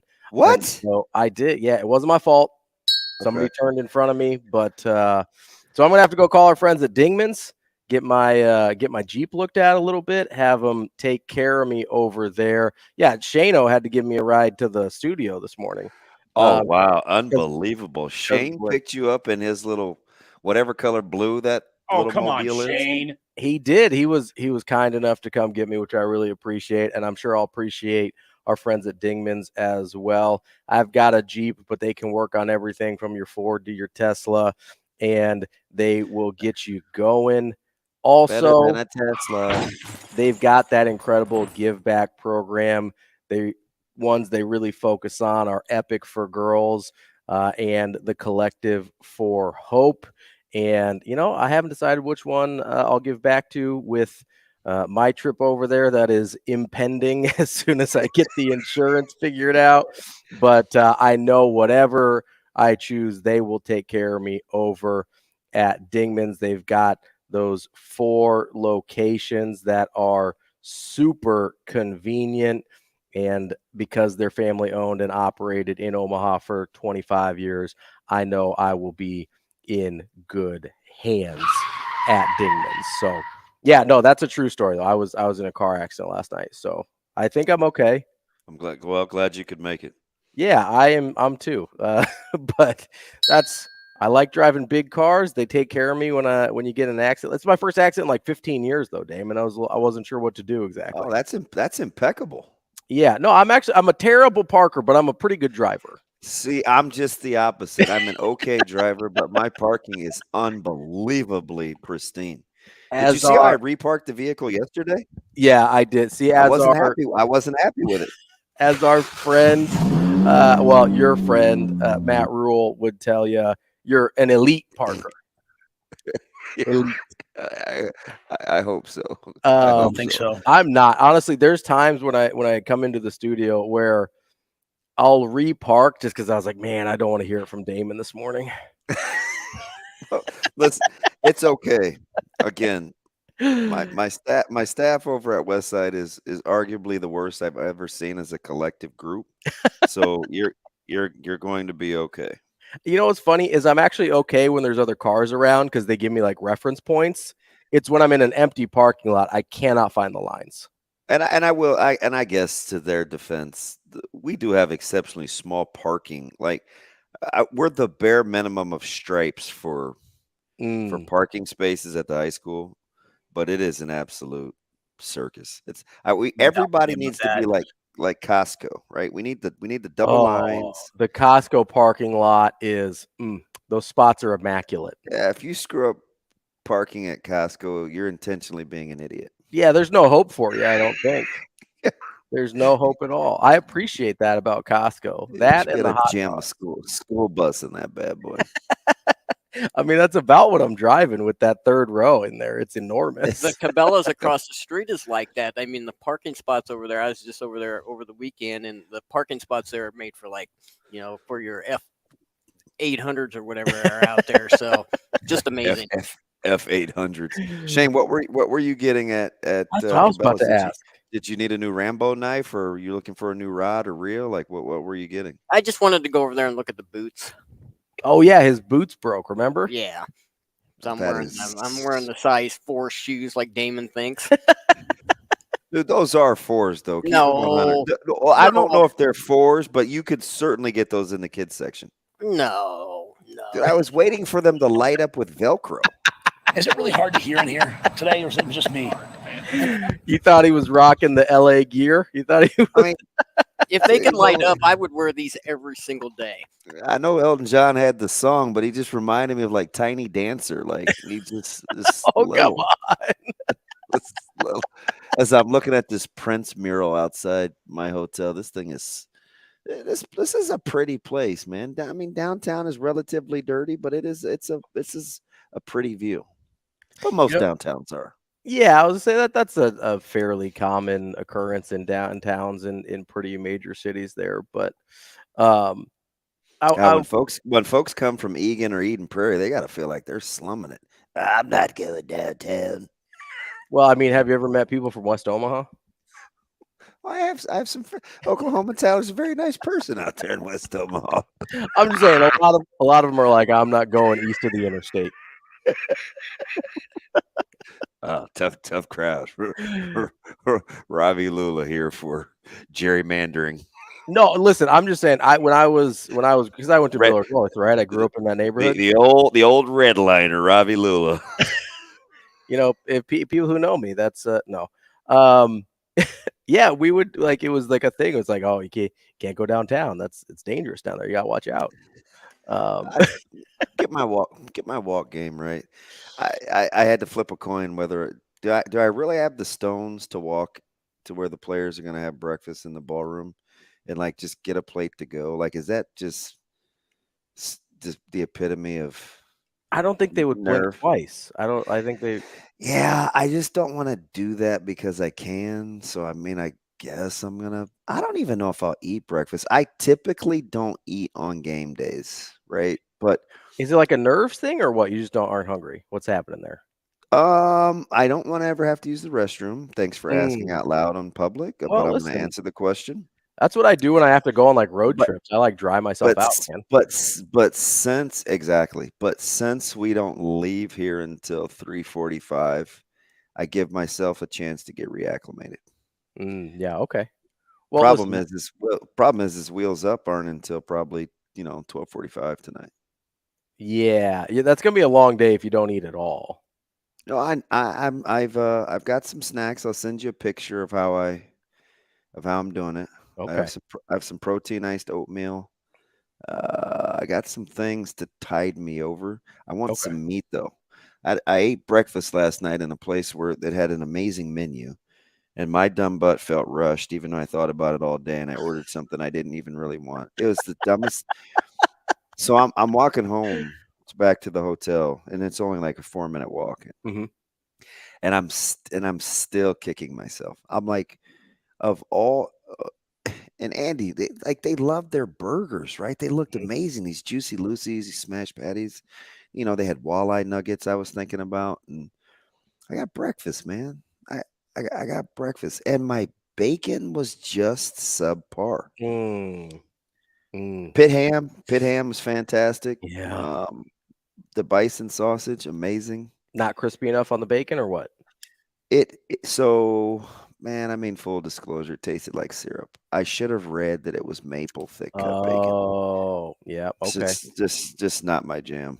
If I want syrup, I'll have it. Yeah, no, I feel you. Well, hopefully you're Hey, my man at Elite Nutrition, he just told me he'll hook me up with my game day nutrition. I'm serious. No, nothing fiber wise, okay, buddy? Iron sharpens iron. You got to be careful with those protein shakes too. You don't want to have. Dude, I saw Coach White getting on the elevator yesterday. Yeah, my man is down like 25 lbs. Yeah, you said he was leaning out. Oh man. But that was just from looking at his melon behind the podium at a presser. Like I actually saw him yesterday. Yeah, you see that at Indy? How'd you know that? Maybe he's on that Corey Campbell plan like the rest of the team. Hey, that little musclehead was the first one on the plane yesterday, making sure that all the, because there's like snack bags and nutrition in every seat, and he was like front and center. He does not mess around. That dude's a baller. I've never met, talked to, or maybe even heard him speak, and I think I love him. Yeah, he's your kind of dude. He is a little meatball. Oh yeah.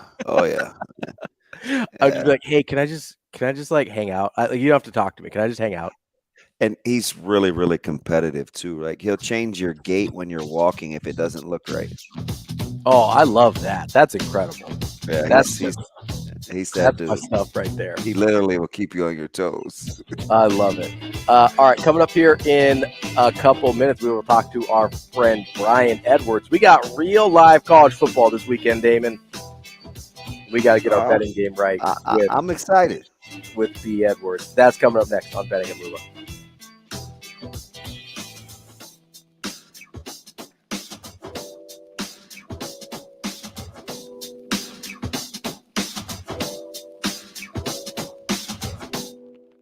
We'll be right back in 4 minutes.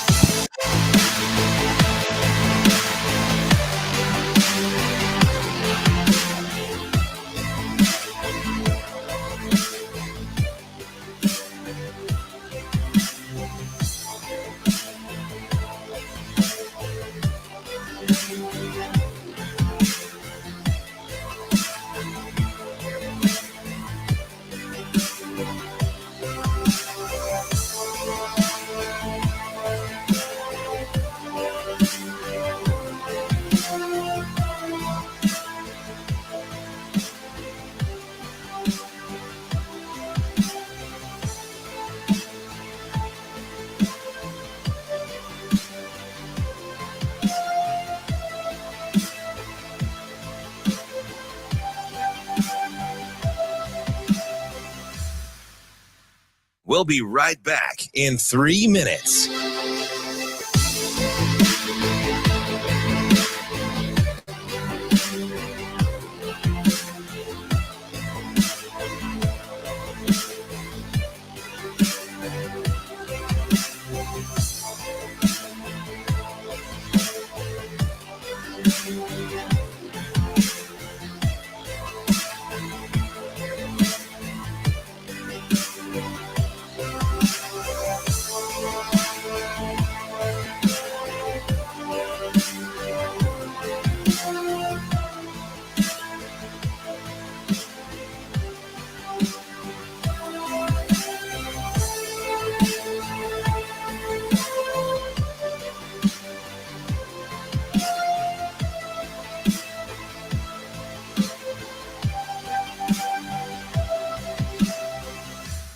We'll be right back in 2 minutes.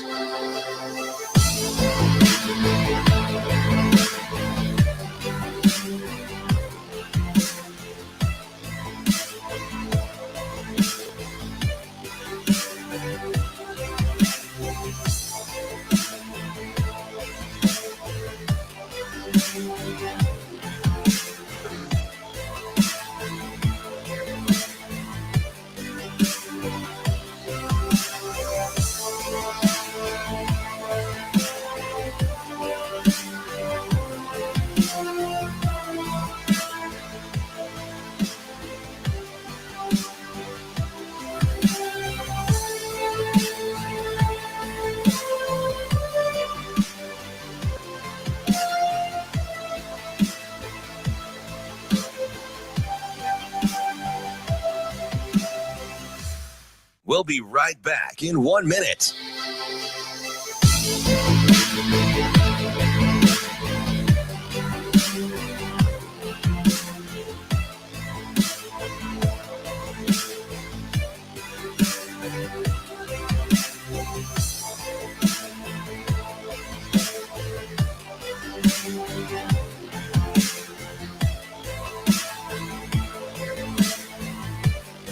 We'll be right back in 30 seconds.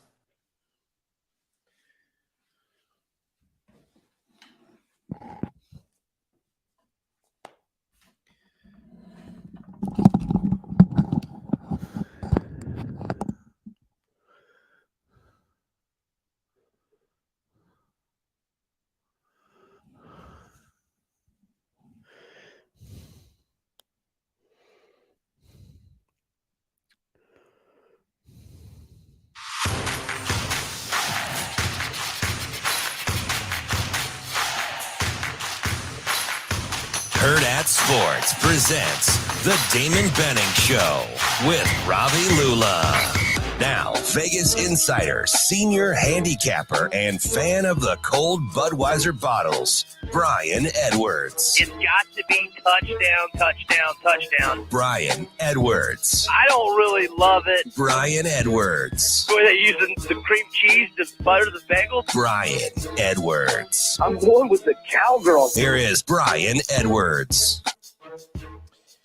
That's right. It's time for our friend Brian Edwards here on the Damon Benning Show with Ravi Lulla on Hurrdat Sports Radio. You can check us out on AM 590, ESPN Tri-Cities, or if you want to see Brian Edwards' beautiful face, you can hang out with us on Twitter or YouTube. Brian, I see you rocking the Florida gear. I don't know about all that. How you doing today, Brian? I'm doing well. It's because he heard Cam Rising is doubtful. That's what it is. He heard Cam Rising's doubtful, so he's got his chest puffed out a little bit. Well, I'm still on Utah actually, but I hope I'm wrong. Listen, I like that. Right? What is it? 6.5, 7? No, it's 4. Well, let's see. It was 4 or 4.5 at last look, but you're not off there, Damon. It has gone from 4 to 4.5 and bounced back up to 6.5 or 7 and done that little wiggle back and forth like 3 different times in the last 2 weeks based on various reports. But now that it pretty much he's out, well, it was at 4 or 4.5, but now it's looks like it's 5 It's 5 at Circa, Westgate, and South Point. Looks like 4.5 at the offshores and DraftKings. So, Brian, with that information, Cam Rising does not look like he's going to play. Going to look like it's some combination of Barnes and Johnson at QB for Utah. How does that affect your play? You said you're still on Utah anyway. What do you like about the Utes, even without their star quarterback? I just think they're better overall. They've won 14 in a row at home, 12 of those 14 wins by margins of 11 or more. They're better in the trenches. Not that Phil Steele's national unit rankings are the end-all, be-all, but he does have Utah's O-line ranked 5th. Their D-line ranked 10th, whereas Florida's D-line is ranked 55th and O-line 42nd. And then they're just higher. They've got higher ratings at all the other position groups. Utah's 15 at linebacker, 21 in the secondary, 14 at running back, 13 at QB, but that's meaning with rising. Now Barnes, did play a little last year. He completed 37 of 57 passes, which is 64.9%. 430 yards, 4-2 TD INT ratio, and he did have 116 rushing yards on just 20 attempts, 5.8 yards per carry. So, they're at home, and yeah, I just like Utah. Now, I played under 47 a couple weeks ago, but that's long gone. I can't recommend it at 44. Brian, I'm let's jump. Oh, sorry. Go ahead, DB. No, I was just going to say I was going to get into South Carolina here, but go ahead. You can ask your question. Oh, so I was just curious with the how much of that, with Florida playing on the road in a season opener outside the state of Florida for the first time in like 30 or 40 years, how much does that factor into kind of what we're looking at here? Well, I mean, it is altitude, and the storm did make them adjust their travel plans. I don't think that has a lot to do with my play, but I mean, so Florida was going to leave on Wednesday, which I would rather leave early to adjust the altitude, but they flew to Dallas on Tuesday because they wanted to get out before the storm. They practiced in Dallas Tuesday. They flew to Salt Lake yesterday, and you're right, they have not played out of state in a season opener since they lost at Syracuse, or maybe it's in 91. I remember that. It was Spurs' second year. And then we have not played west of Texas in the regular season since a tie against USC in the mid 80s. I remember we were on probation. I was listening to it on the radio at my parents' old house in my like 4th, 5th grade years. Hey, I will add, Napier is good as an underdog. He's 17-5-1 against the spread, but I'm going with Utah. B, does that South Carolina, North Carolina line seem right to you? I think it should be just a straight up pick 'em or South Carolina minus 1 or 2. I like South Carolina to win outright. So 2.5. I hadn't been moved off 2.5 this week, I don't think. Yeah, it looks like 2.5 still everywhere. I just like how South Carolina was playing at the end of the year. I thought Rattler was playing as good as anybody in the country. Now, there were some questions about Juice Wells, their stud receiver, 68 catches, 928 yards, 6 touchdowns last year. But he's been back at practice full speed all week. He was first team All SEC last year. I think South Carolina is going to be pretty good. Now, they did have some significant losses for sure. They lose Marshawn Lloyd to USC, Jordan Birch to Oregon, and Raheem Bell to FSU, or Jaheim Bell. I'm sorry. I knew I was getting that wrong. But anyhow. That's Ravi's guy. Mm-hmm. Yeah. He's going to be good for FSU and didn't get nearly enough touches. I actually don't blame him for leaving South Carolina. But I like their secondary. I like their receivers. They got the 5-star Nick Harbor, who's going to play, right away. And I just have questions about North Carolina's defense. And then their key transfer, the Kent State transfer wide receiver, was denied a waiver. Now, Mac Brown's been talking this week like they're still – I'm talking about Devontae Walker. Mac Brown's talking about they're still appealing. He's traveling with the team, but as of right now, he's not playing, and that's a pretty big deal. These 2-time waiver guys, these waivers, they have been met with some no's a lot more frequently around the country than I would have thought originally. You better have some good reasons and some legit paperwork. And I'm not against that rule. If you transfer a second time and don't want to sit out a year, you should have to be a graduate. I mean, I'm all for you getting one freebie, but now if there's circumstances, I get the appeal process and giving a waiver if there's circumstances that dictate it. Brian, I'm looking at this LSU FSU line, LSU -2, a couple of off-season darlings for a lot of the national media in terms of potentially making a playoff and crashing that what has been a fairly routine party in the college football playoff. I need you to be honest with me here. How much your play on LSU is that it's against your arch rival here? Not a whole lot. I'm super high on LSU. Like I bet them 16-1 to win the CFP. I bet them over 9.5. They've got the revenge angle. I don't think people should look at Orlando as like this monstrous advantage. FSU will definitely have more fans, but they were in Orlando when they were playing Oklahoma, when FSU was all in with their players, no opt-outs, nobody turning pro early. Oklahoma had guys opt out for the draft. They had guys hit the portal, were basically bringing their JV team, had over 500 yards of offense. And, FSU had to get a late field goal to win by 3, last time we saw them. And then their last regular season game, they gave up 38 to Florida a week after Florida couldn't score at Vandy.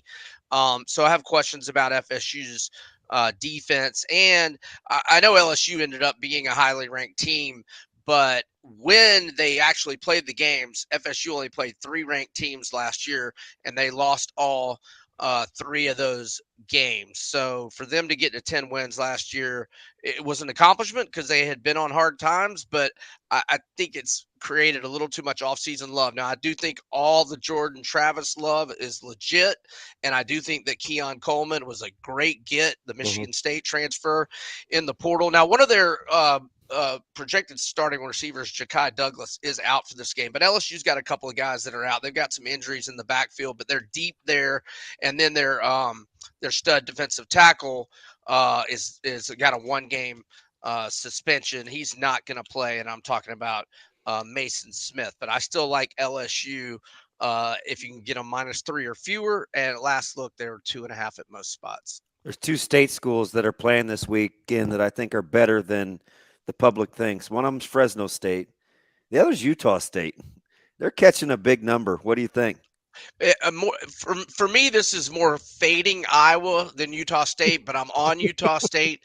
I got 24, but if it's 23.5 for you, I would buy the half point to 24. This is the biggest chalk roll for Iowa since its 2016 season opener, and they have only won by 24 or more once in their last 22 games. McNamara is probably going to play, but he's missed a lot of practice. Been banged up for a few weeks. They're going to be without Noah Shannon, their defensive tackle, 8.5 tackles for loss last year. And their Hawkeyes are 4-8 against the spread. Last 12 as a double-digit favorite. So give me Utah State. Needed to be 24. Not a huge play there. More just fading Iowa and expecting them not to score a lot of points. Brian, we'll get you out of here on this one. We've got a battle of the Miamis, Ohio versus Florida, on the slate this weekend. What are you feeling there?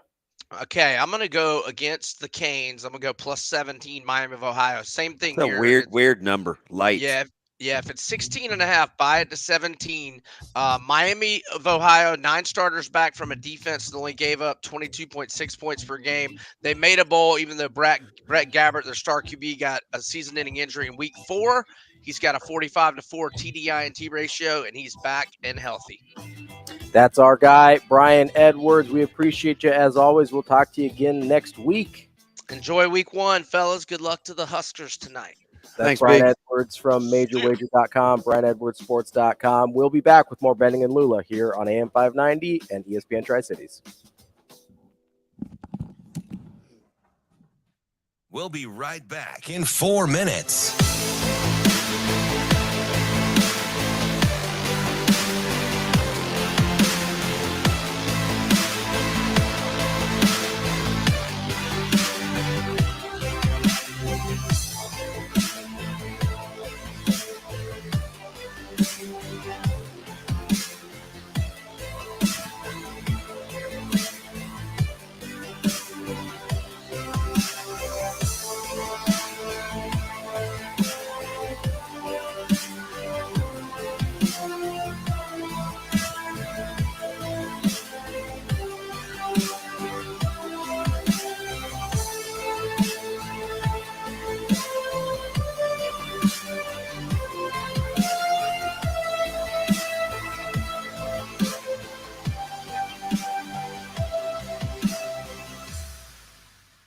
We'll be right back in 3 minutes.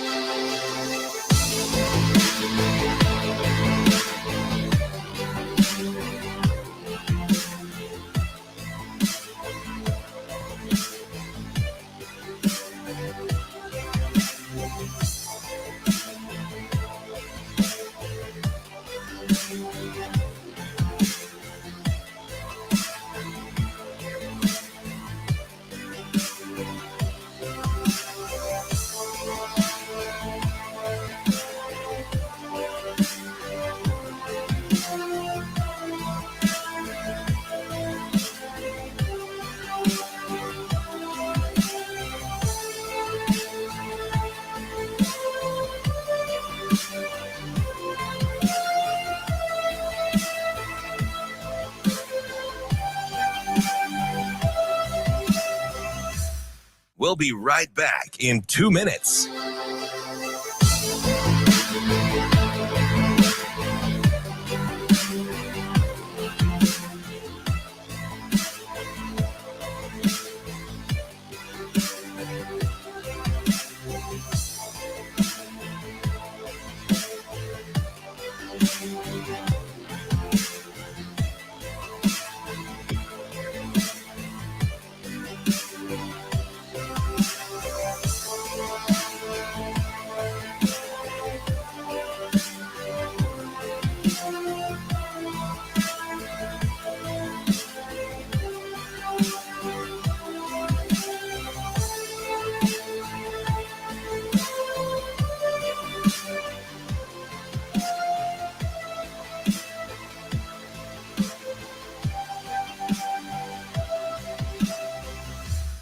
We'll be right back in 1 minute.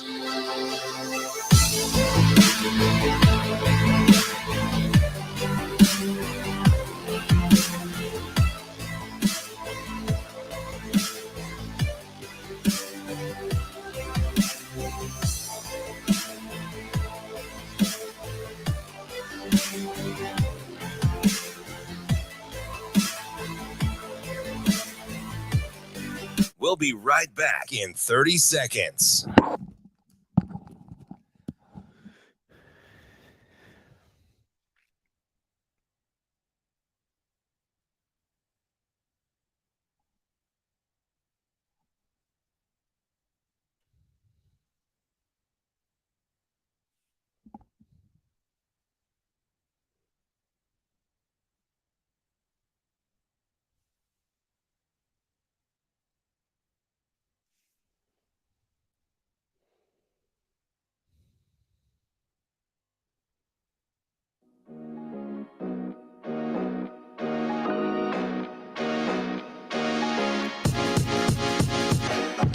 Hurrdat Sports presents the Damon Benning Show with Ravi Lulla. This is Ravi Lulla. I want to talk to you about our friends at the Omaha Storm Chasers. It's not just game day for Nebraska. It is also game day for the Omaha Storm Chasers. This is their second to last homestand of the season, so make sure you get out there. They are home through Sunday, and I got to say that Sunday 2:05 p.m. start is looking pretty good to me because it's Bark in the Park day, and you know how much I love dogs. So get yourself some baseball, go out and pet some dogs out at Werner Park this weekend, and have yourself a good time. Joining us now is our friend Michael Bruntz from Husker 24/7. Bruntz, how you doing today? Bruntz, you there? I'm here. How are you, Michael? I'm not bad. Are you? Did you get up to Minnesota? I am. We're in the Twin Cities. How are the Twin Cities treating you?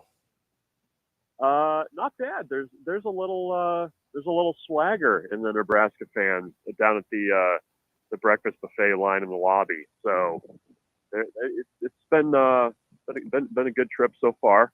I missed volleyball night in Nebraska though, so that was a little disappointing. I was apparently the only one that wasn't there. Yeah, I was, ironically enough, during the commercial break, they're kind of flipping through my social media, and I think every person I know was at that event with the pictures and everything. And at 92,000 strong, that's a pretty good bet that just about everybody knows in the state of Nebraska was there. Yeah, it was a heck of an event. I wish I could have been there. It's too bad that they weren't able to do it maybe a little bit later in the season or on a weekend or something. But yeah, it's so it goes, and we're on to football time. No, super cool experience there. I'm curious, you mentioned maybe a little bit of swagger with the Nebraska fans down getting their breakfast buffet. What's the contingent like up there? Is you seeing a pretty good amount of bright red as opposed to that nasty maroon? Yeah, there's a lot of that, a lot of red so far. It's kind of going around last night. There's a lot of Nebraska fans up here. It's an easy trip, right? And when you're making the trip in August, it's a heck of a lot nicer than trying to do it like late October or November. So I'm expecting there's going to be a lot of Nebraska fans at this one. We'll see if the team can kind of hold up its end of the bargain. Brunsey, I've been kind of intimating all week. I'm hoping for an identity crisis for Minnesota because I do think they're more talented outside the numbers than they have been in quite some time. Or is it a prove it deal for Nebraska in the secondary still, even though we like some of the names, or do you think we can kind of settle in with some sort of comfort? Yeah, I don't know. Just kind of reading the local stuff this morning, they kind of feel like there's a lot of question marks around the offense and kind of what this is going to look like with a not new but newish guy running things and kind of the turnover that they've had at key spots. As far as Nebraska, yeah, I mean, you need that group to prove it. I don't know that there's anybody on this roster right now that doesn't have to prove it, just based on how things have played out the last few years. So I think you feel good about those guys, with how much football they've played. But, talking about the secondary, I mean, it's going to be some new faces. I mean, Deshaun Singleton's going to be in there really for the first time. You're probably going to see a little bit more Omar Brown than you've seen at any point during his Nebraska career. So, yeah, I mean, I think those guys are going to have to prove it. I mean, to throw the question back to you, I mean, is there a group right now on Nebraska's roster that's not a prove it type position group? I don't think there is. Yeah, that I kind of like their corners, right? I like Hartzog. I like Newsome, but even Hartzog, you're right. It's like he doesn't wow you with his athleticism, but he did play young and he got a couple of picks. I know one of them, a couple were on some errant throws, but yeah, you're probably right for the most part. I don't know if there isn't a prove it group, to be honest. Yeah, I mean, and I think that's why, it's the first week of the season. You get asked a lot for predictions and things like that. I mean, I just think that's why it's so difficult to kind of wrap your arms around what Nebraska is right now, just because of the number of question marks and, even veteran guys that kind of need to show up and do it under a different set of circumstances here. Oh, don't worry, Bruns. The prediction questions are coming later from me because I'm a sports talk show cliche. But before we get there, I'm curious, if Nebraska is to win the game tonight, what are some of the things that you think you'll have to see in order for that to happen? Well, you're going to have to win the turnover battle. I think that's going to be a big one. To me, Nebraska is going to have to win special teams. And I don't know, that doesn't necessarily mean you need to bring one all the way back, but I think you need to make that area a net positive for you. You need Alvano to show up and perform well. I think offensively, you're probably going to need to back Minnesota off the line a little bit and open up some room in the middle for you with deep shots and try and keep them from loading the box too much, because they're probably going to do that. And then defensively, I think they just need to play sound defense. I mean, Minnesota is going to probably, we assume is going to do a lot of play action stuff, the zone read stuff, stuff that they're kind of known for. And Nebraska is just going to have to play disciplined and have a few havoc plays too. So that's a long list of things you probably have to do. But, the thing that probably stands out above all, and Matt Rule's kind of hinted at this the last couple of weeks, is, you just need to play with poise. Nebraska is expecting a 4-quarter game, and you just need to be there in the fourth quarter when it matters to make some plays. And I think some of those things that I just listed off will allow them to be there, late and hopefully with a chance to win. So, Brunsey, let me ask you something from Minnesota's standpoint, because we always talk about Nebraska's pressure and their emotional psyche. It wasn't the easiest of off seasons for Minnesota, right? You have staff shakeup, you had a few player departures, you had the little hit piece come out, or whatever you want to call it. They're coming off a 9-win season, another one. Do you get the sense they're comfortable with who they are in terms of their pecking order, in terms of just repetitive excellence, or do you think there's something to prove for these guys in this program too? No, I think there is something for them to prove. And, it seems like a program too that if you just kind of look at the opponents they've played at the start of seasons, that they've kind of, it's taken a few games, I think, for the engine to turn over for them sometimes. And I think that, you kind of have that coupled with, some really new faces at key spots in the coaching turnover.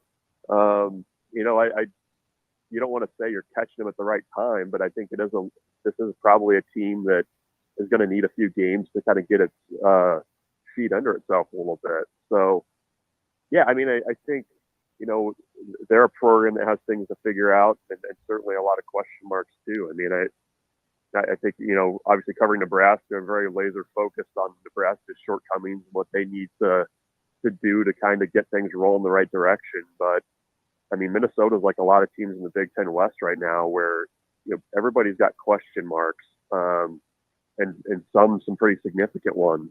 So Nebraska's not alone in kind of being an unknown, I think, as they get rolling on the season here. We're talking with Michael Bruns from Husker 24/7. You mentioned that it's kind of in prove-it mode for basically everybody in every position group for Nebraska. Is there one of those that you are the most confident in them being able to prove it tonight? I'll go. I think that I'd probably go to the defensive side of the ball. I mean, I think the secondary would be towards the top of that list. I think the linebacker group as well.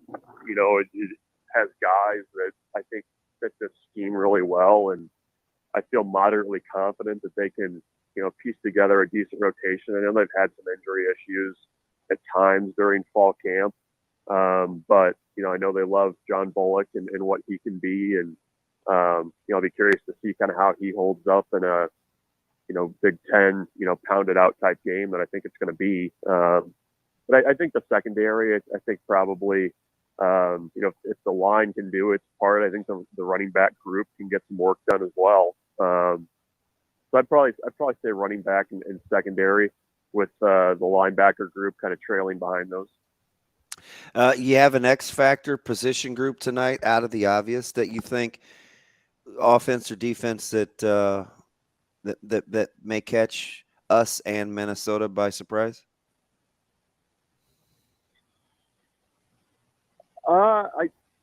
I'm eager to see what the tight end group is going to do tonight. Me too. Me too. Just based on kind of who I would assume is going to be traveling, they've got a chance to get some work done. And like I said, I mean, I think if early on, if you can kind of make Minnesota have to think about that deep ball, I think it's going to do a lot for what they can get done underneath the Kemp and those tight ends. I mean, it just seems like if you're trying to get Jeff Sims settled down and kind of in the flow of a game, those kind of, gimme type throws to the tight ends, I think can be really valuable. And, that group has obviously kind of been overshadowed by everything that's happened, not only with Gilbert's waiver claim, but, everything this week too. But I think that's a steady group that they have a lot of confidence in, and, they're going to run 2 tight end sets. I mean, they talked about, offensive linemen being tight ends in big sets. So the tight end is going to be a piece of it, and Jarian Bonner certainly is going to be all over the place in certain situations as well. So I'm eager to see what that group can kind of do against this Minnesota defense. Brunch, you mentioned Jeff Sims there. I'm curious, do you have any kind of statistical benchmarks in mind for what looks like a successful night for Jeff Sims? I don't know. That's a good question. Like, he's going to have to make plays with his legs, right? Mm-hmm. Like, I keep hearing that.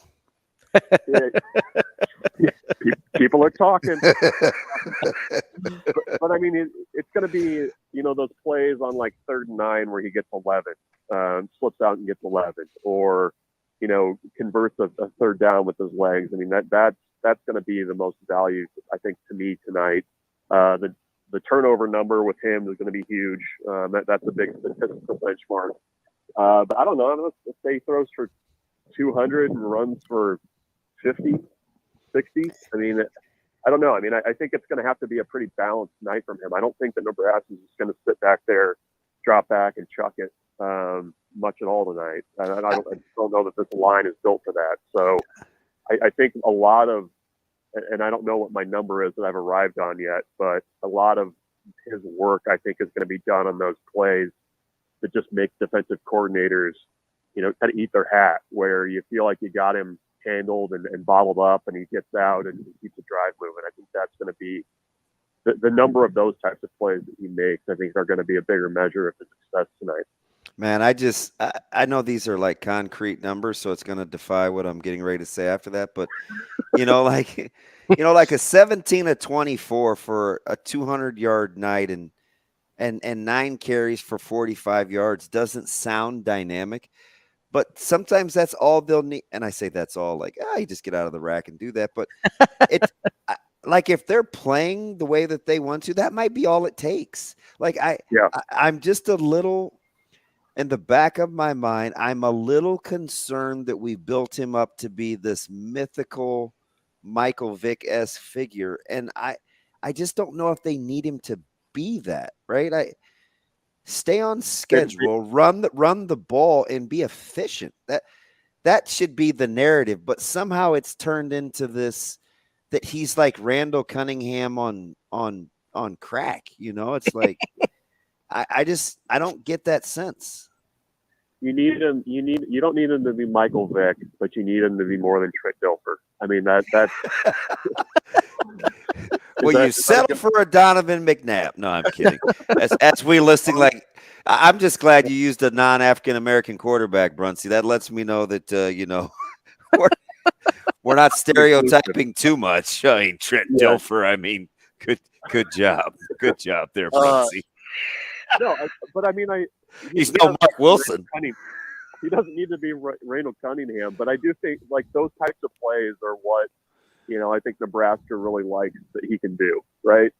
I mean, that's one of the, aside from the big arm and everything else, but you're right. Your point's correct. Like if you're able to run the ball like Nebraska hopes that it can, you don't need him running all over the place, spinning out, extending plays 7-8 seconds. I mean, you just need to play smart football. And, plus that's what Harburger somebody's for. Put him in for that.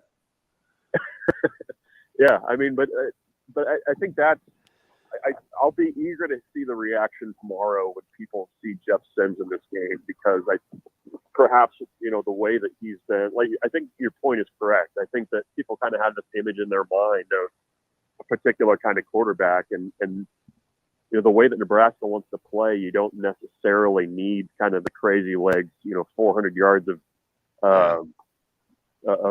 total offense numbers from him. You would take it if you got it, but you don't need it. Bruns, I'm wondering, you kind of, Damon kind of brought up Harburg there in jest. Do you think we're going to see, whether it's Harburg or maybe some other kind of Wildcat package, do you think we're going to see some of that? Because that is something that they did quite a bit with Satterfield in South Carolina. Yeah, I think that Harburg probably would fit the bill if they're going to do it. I know from talking to guys that they brought into the program this summer, I mean, they'd even kind of floated that idea to a guy like a Cade Becker when he came back from Wyoming. It was like, hey, we can find certain packages for you. So it's in there. We'll kind of see how they decide to do it. But, you kind of parse out what they've said about Harburg in the past. And I think they see that opportunity for him to be a little bit of a change up. I mean, you probably know what's coming if he's in the game, but I mean, I get the sense that they want to use his athletic ability in some way. So it would not shock me at all to see him in the game tonight at some point. Brunsey, I appreciate it. Did you give up your location? I know you said there's, the breakfast buffet and the jokes there, but are you downtown? Yeah, we're on, let me give you a cross street here. On South 4th Avenue. Oh, you're right around the corner from me. Are you going to breakfast, or are you eating at the hotel? No, we're gonna head out here in a minute. As you would expect, Schaefer has found a Cuban breakfast place that we're gonna go check out. So, how long did it take him to do that? He had it before we were up here, so it's been on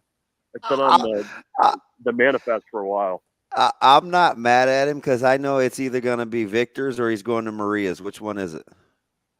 I don't know. I'm just getting in the car and being driven there. I think it's Victor's. Okay.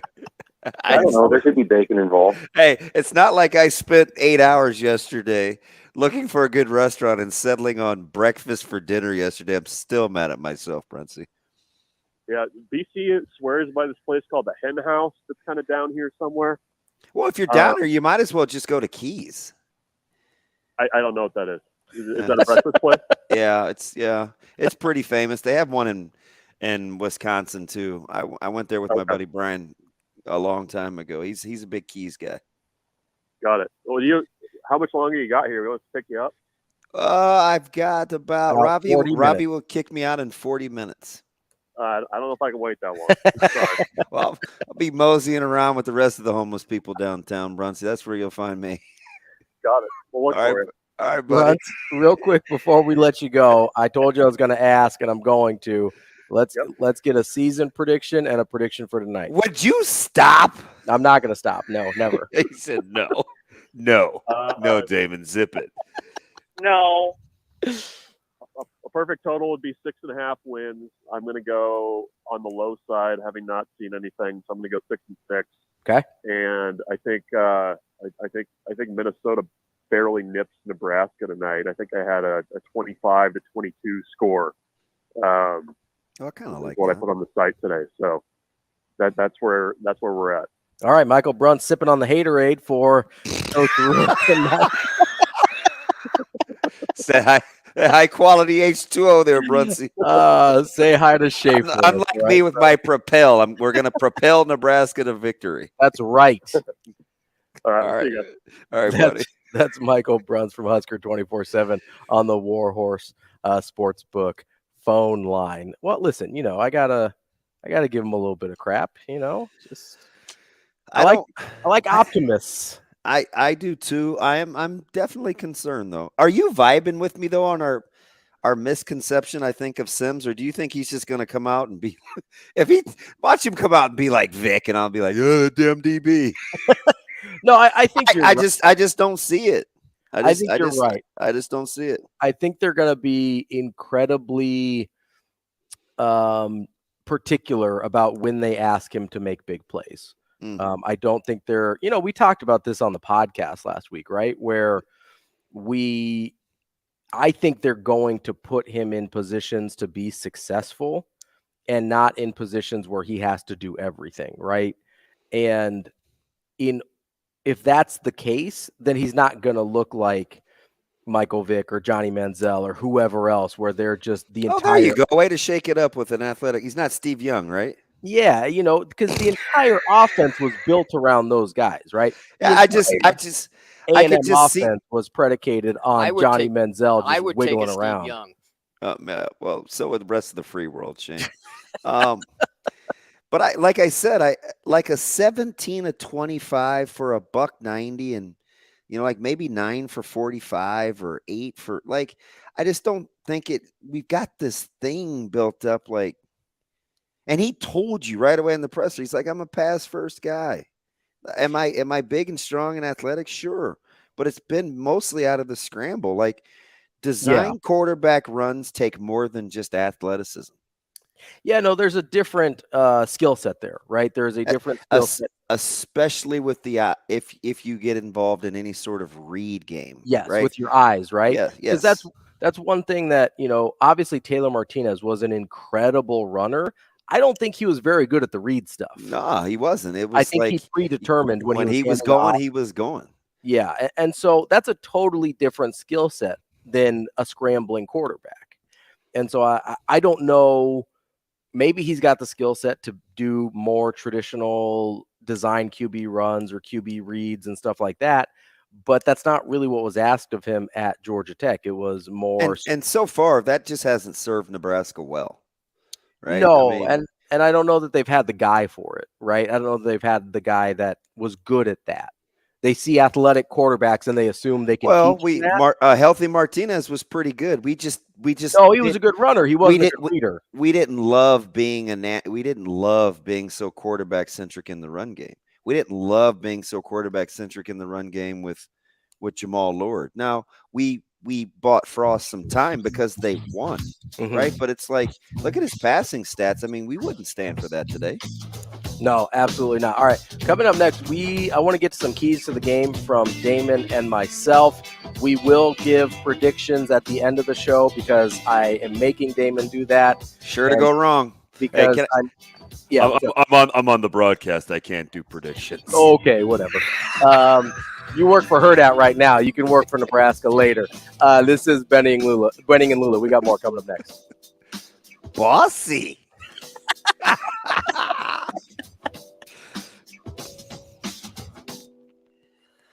We'll be right back in 5 minutes.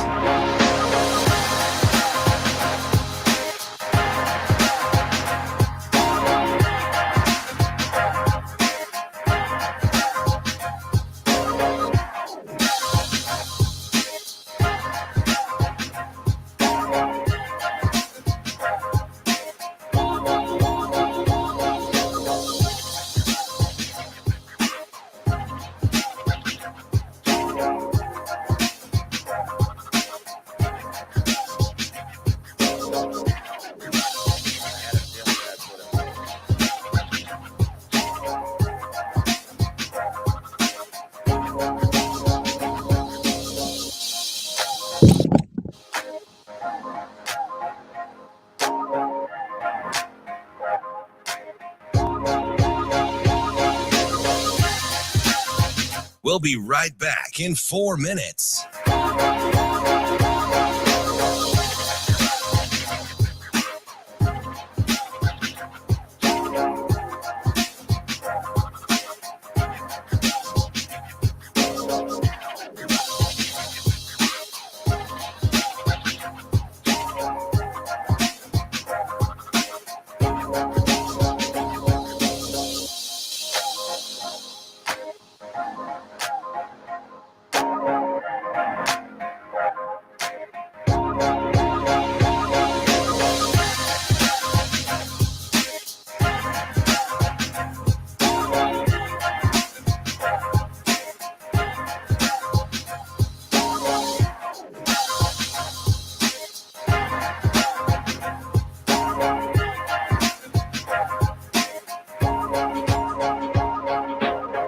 We'll be right back in 3 minutes.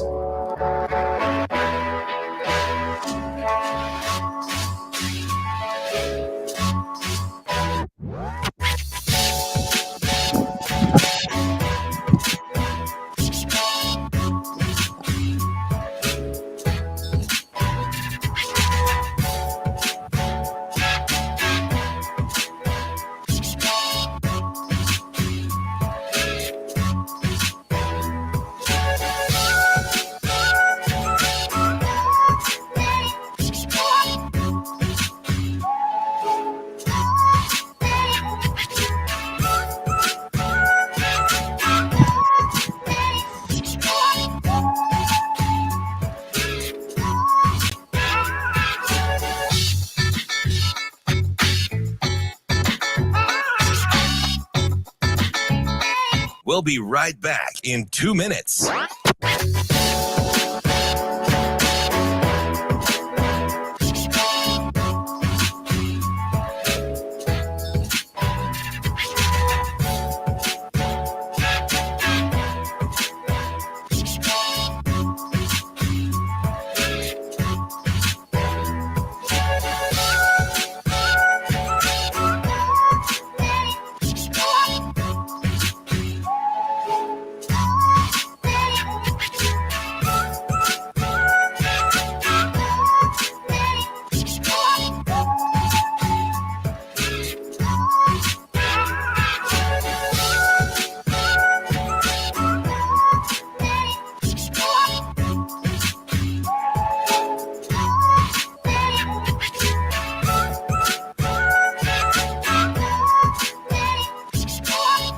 We'll be right back in 1 minute.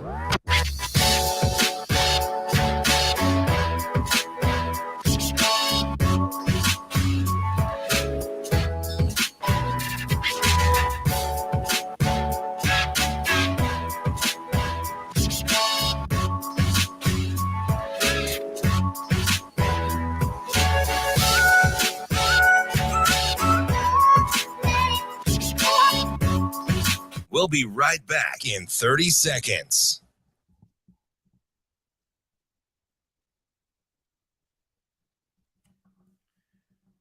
Their house potatoes do look good, though.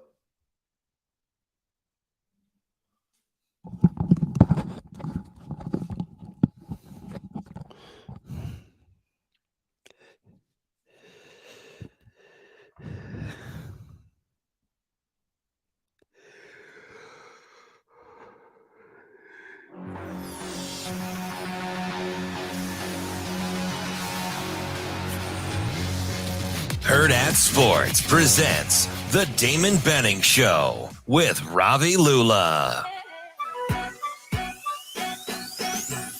This is Ravi Lulla. I want to tell you about our friends at Rockbrook Camera. They have two great locations, 168th and Center in Omaha and on 70th and Pioneer in Lincoln. You can also shop online, rockbrookcamera.com. They are all about getting what's right for you. It's not just about selling you a camera. It's about finding the right gear to help you become a real photographer, whatever that means for you. They offer support after the sale, including different classes that you can take. They've got all of the latest technology and a couple different ways you can get involved in the camera game. Trade in your old gear when you're ready to upgrade, or you can also visit their extensive rental department if you want to try some things out or just need some things temporarily. That's Rockbrook Camera, rockbrookcamera.com. All right, DB. All right, Ravi. How you feeling? We're getting down to it. I'm okay. I'm making fun of Schaefer wanting to go get Cuban breakfast, and I would be the guy that would try to find like regular sausage patties and bacon. So he's like, I know that defeats the purpose of going to a Cuban place for breakfast, but hey. Yeah, I don't know that I know what Cuban breakfast even means. So like I looked at it yesterday, and they have like like Cuban stewed potatoes. They've got spicy potatoes. They've got chorizo. They've got black beans and rice. They have rice pancakes. So I'm a big chorizo guy. Yeah, I am too. I love chorizo. I am too. Shout out to Fairway, who has some of the best in-house chorizo going. Doesn't brown greasy either. It's really good. But when it comes to breakfast, I'm more of a traditional breakfast meats guy. Okay. Like I don't even get steak normally. Like I'm either a bacon, sausage, ham. Kind of been on this kick recently because I go out to eat for breakfast a lot because why not? And I've kind of been on this chicken fried steak breakfast kick. That's Caleb. That is his favorite breakfast meal. It comes with the gravy, and I really like the sausage gravy on top of the chicken fried steak. It's probably been a couple months I've been on this kick because I used to be a biscuits and gravy guy, but I was like, wait a second, instead of more biscuits, why don't I just eat more meat? Yeah, I'm out on biscuits. I know. It's a waste of space, right? Like I could tell us how you really feel. I could feel full on something, with much more protein, and I could eat 7 sausage patties before I'd eat like one biscuit. I could eat 7 sausage patties. Well, I probably could. No, I believe you. I've seen you order like a whole thing of bacon just to go and be like, all right, I got to get this home. I'm good. It's totally fine. So Terrence on the YouTube comments, you can watch us on YouTube. You can watch us on Twitter. Obviously, we're on AM 590, ESPN Omaha, ESPN Tri-Cities as well. But he we were kind of talking about, hey, this is the right time to catch Minnesota. And he kind of had a question about that. He goes, I continue to hear folks say we are catching Minnesota at the right time. Can anyone explain why Minnesota's changes are a benefit for Nebraska, even with the system they've had in place and been successful with? And I thought that was an interesting question, right? Because he makes a fair point. You know, Minnesota's going through fewer changes than Nebraska is. I'll touch on one thing and then I'll let you go, DB. I think part of it is that Minnesota has historically started a little slow. That's part of the catching them at the right time, right? Like it's even in that season where they won 11 games back in 2019, like they barely got by South Dakota State. I think that was a 1-score game. I think they had a 1-score game against like Fresno State or somebody like that as well before they kind of got rolling in conference play. So that's part of it from my perspective. Well, I think for me, I didn't read into it any more than the changes at Minnesota as much as because he's had staff turnover. Yeah. I mean, it's not new to him. So I think there's two things. Number one, they finally get an alum to come back and coach D-line. That D-line underperformed a year ago. Maybe that may take some transition. The other thing is what you just said. They are historically slow starters for whatever the reason. And I think some of it has to do with it's such a feel run game offense. Like what Minnesota does on offense, you don't just hop in and do. It's good. It's better over time. It's typically why their backs get better as the game wears along, just because of the scheme, right? So some of that is just their philosophy. They enjoy wearing you down and playing for the long haul, right? So I think they ramp up their packages with each week further in the season. They don't start trying to hit on all cylinders. They start with trying to do a few things well. I think that's just kind of been what Minnesota's MO is. But again, this year because I don't say that a ton. Well, you know, this is the year. I just think I'm hoping it takes a little more time for Minnesota to figure out how they want to play with their new toys versus how they have to play in the long haul in the Big Ten. Well, so that's the other thing, and I'm glad you brought that up, is there might be kind of a conflict there, like an internal, not like infighting, but in terms of what they want to do, because it has seemed like in the past, some of their decisions to play offense the way they have been not just a philosophical issue, but kind of out of necessity, right? They didn't have a lot of dynamic playmakers. Tanner Morgan was not, you know, like an NFL talent necessarily at the quarterback position. Although the Steelers did just cut him with their last cuts. Yeah, he got a shot for sure, and I tototally get that. I would have been cringing. It's bad enough I had to put up with Mason Rudolph, but that's neither here nor there right now for this particular discussion. But you know what I mean? It's kind of an interesting dynamic where it's okay. Is it culturally and philosophically they want to play the way they have in terms of wearing you down and pounding the football and running up the middle and really punishing you the way they did with Mo Ibrahim and that kind of thing? Or is it just they didn't have the option to do much else? So there might be, like you said. Well, remember, once upon a time, Minnesota's third string running back would come in a game and run for Trey Protz would come in and get you 80, and you're like, yeah, how are we his coming out party a couple years ago? You know what I mean? So yeah. I think a lot of it was just philosophical. Yeah, and so it'll be interesting to see, has that philosophy changed with different personnel? Has it become, hey, we're going to, I don't think they're going to air it out, but there might be some conflict there. And conversely, is one of the keys, as I would tell you, I think Nebraska has to be just the opposite. I think, I'm going to be off maybe a couple of carries, but the number has to be somewhere between 35 and 38 carries from the running back position. And I'll even include the fullback.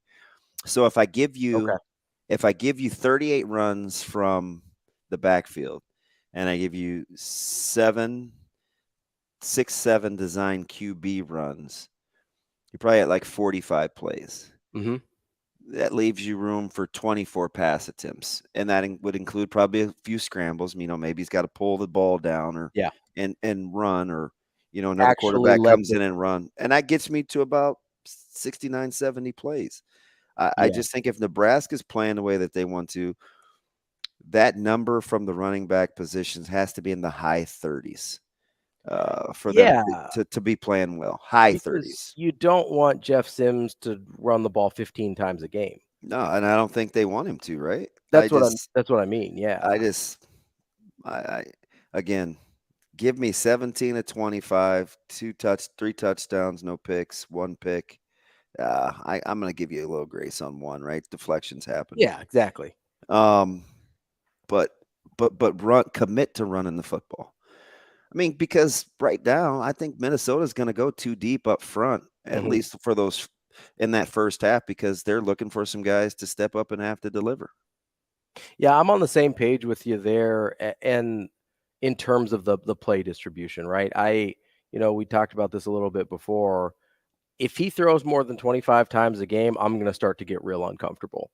My number's closer to like 20 to 22. I would love to see him in that range and have the rest be majority running back run, but also some QB run in there as well. All right, coming up next, it's going to be Damon's least favorite segment of the show. I'm going to get some predictions out of him. I'm going to try and squeeze those out of DB, and we will get you sent off for the rest of the day for Nebraska and Minnesota. You're listening to Benning and Lulla here on Hurrdat Sports Radio.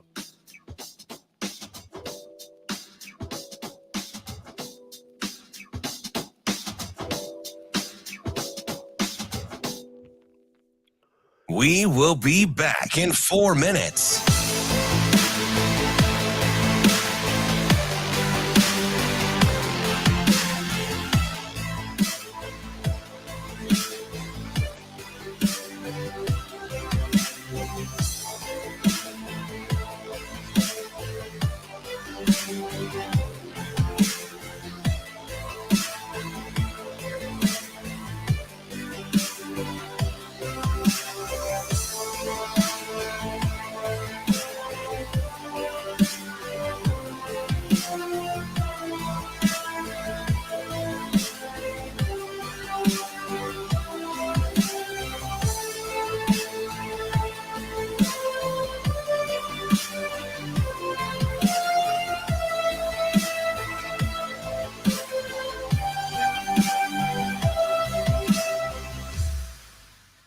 We will be back in 3 minutes.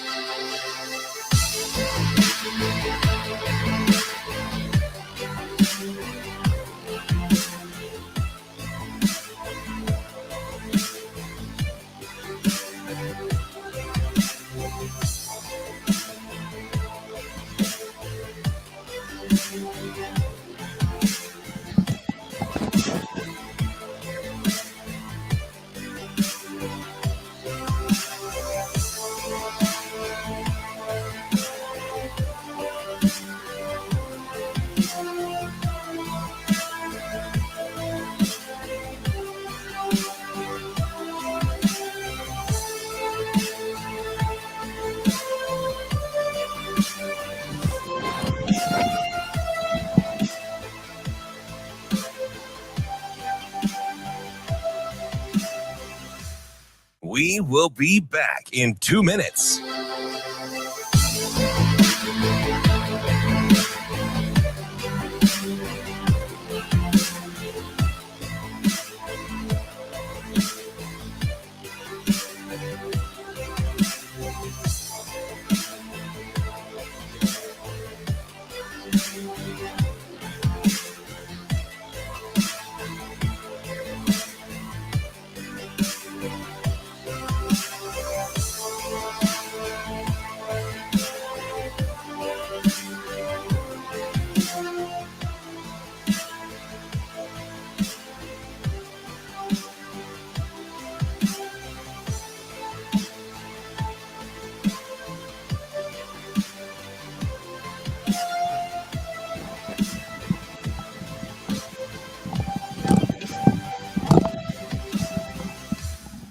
We will be back in 1 minute.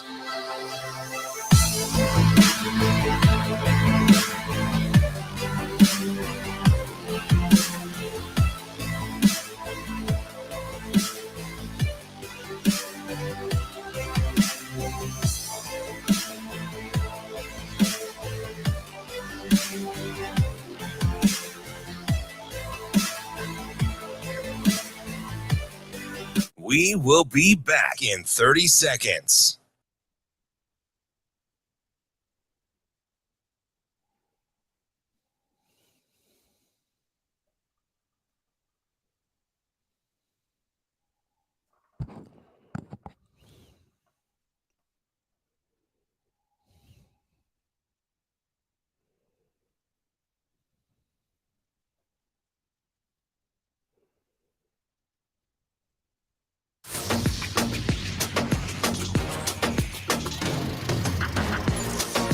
Hurrdat Sports presents the Damon Benning Show with Ravi Lulla. A beat, a pulse, hope. Yes, there is life to these Huskers. And you hear those drum beats, and then you're like, okay, you can feel it. And I think Rule knows that. He's tried to hit that right in the teeth. I got up there and just crushed it. History may be against them, but their season hopes are alive. Skins! Touchdown, Nebraska! To the races. 10-5, touchdown, Nebraska. Now the scene shifts to Matt Rule and the rest of the new coaching staff. We are where top producers go to be with other top producers. We want to be with the best of the best. Touchdown! His second interception on the season. Multiple flags come down on the return, but it's going to be Nebraska football. Huskers, Gophers. I'm done. Let's go. Let's go. The season kicks off tonight. Here's Troy Detmer dropping straight back in the pocket. Rifles a pass. It was tipped. It's picked off by Foreman. He's at the 15, 10, 5. He'll score! Brown for the win. The kick is up. And it is good. He got it. Nebraska wins it. Second 10. Hawkins in the gun gets the snap. Sets, throws, batted down. Oh, up to the double Katsu. Pseudo 20, 15. Hawkins traps him, knocks him. Touchdown, Sioux. Let's see. They're going to put it down. Yep, at the 47-yard line. So if he were to hit it, it'll go in the books as the longest in school of history.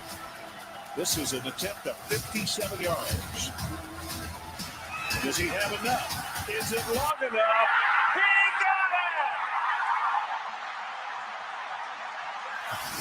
Huskers, Gophers, are you ready?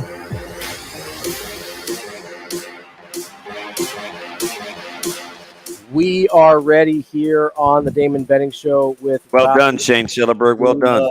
Terrific stuff there from Shane on that open. We're also ready for you to call our friends over at Pratt Dental in North Platte, Nebraska.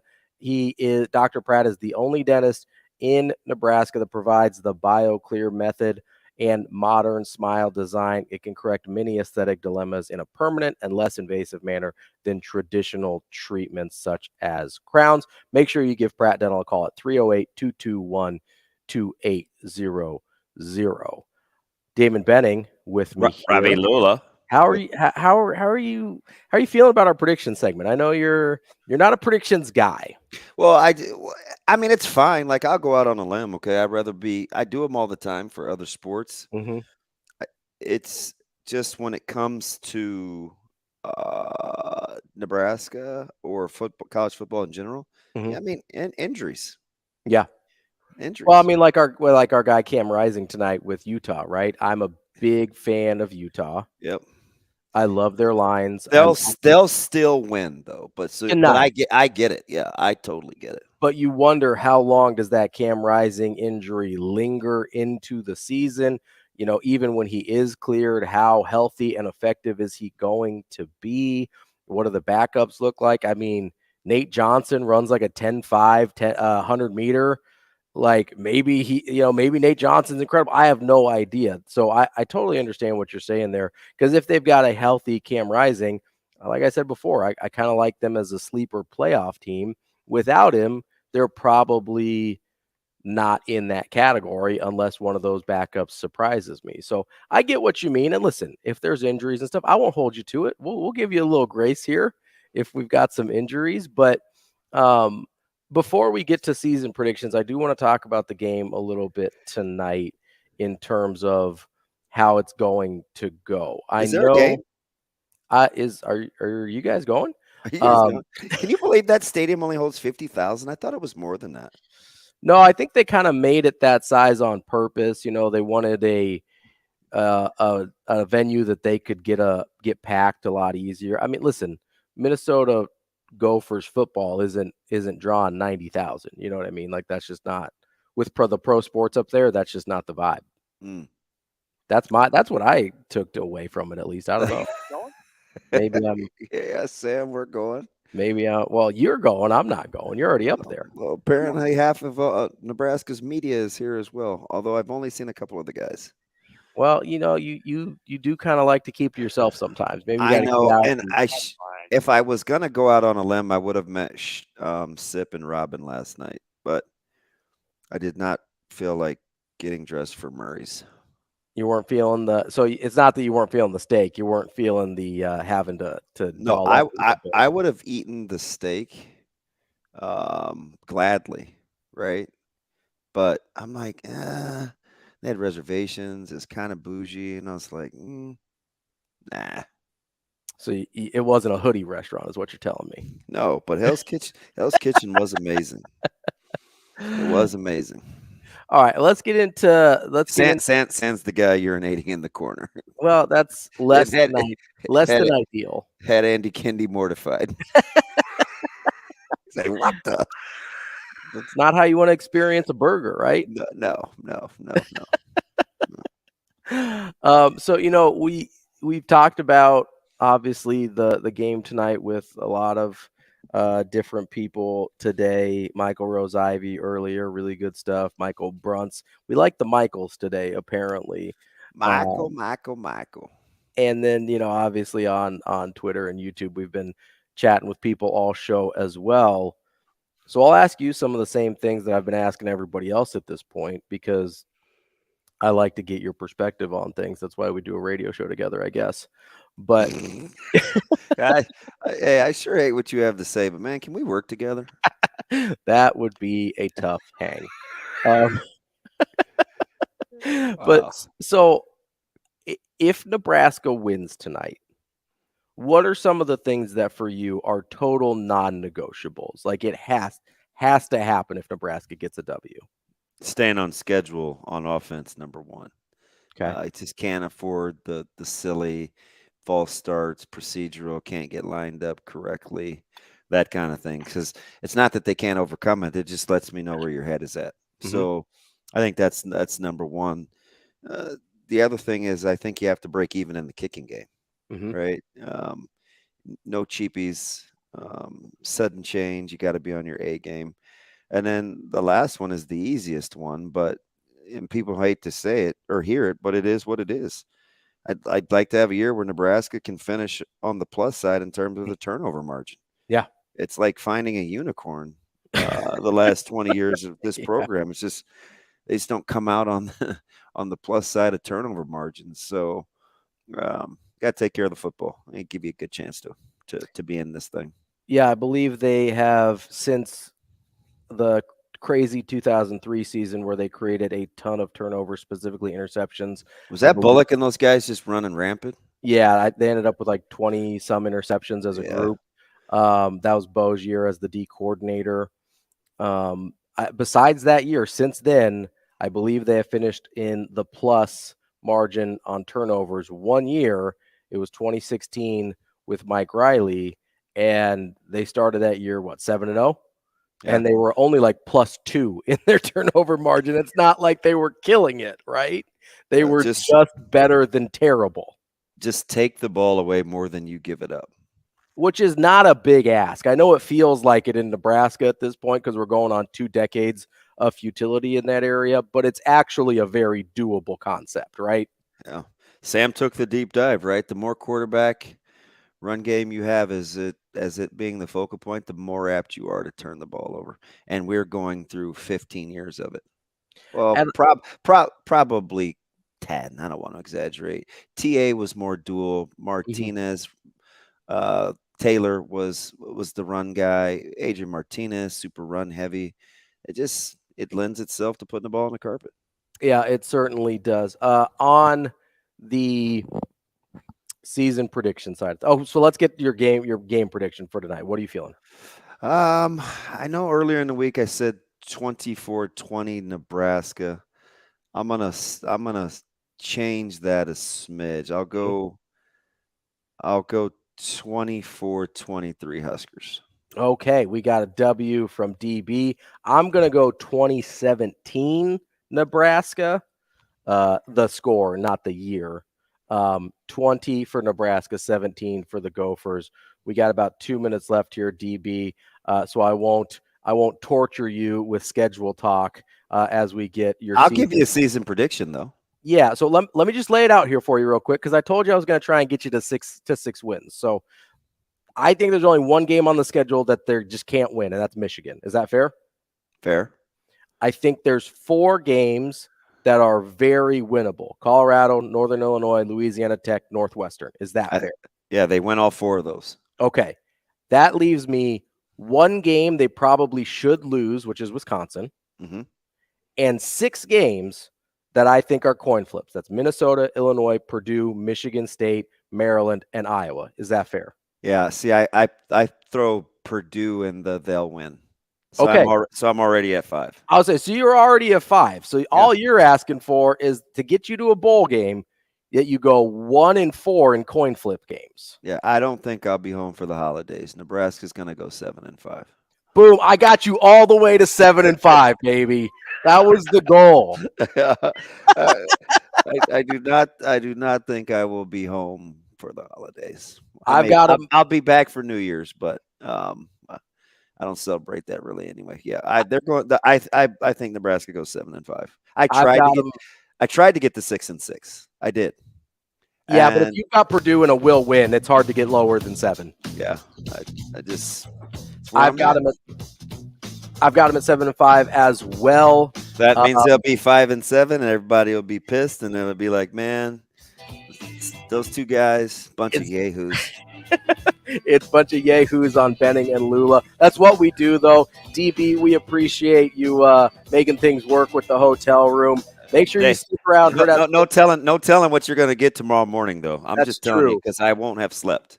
That's the truth. Make sure you come down to Hurrdat Sports Bar and Grill tonight to watch the game, and I'll be doing a live podcast for post game right here with Andrew Rogers. We'll see you tomorrow on Benning and Lulla.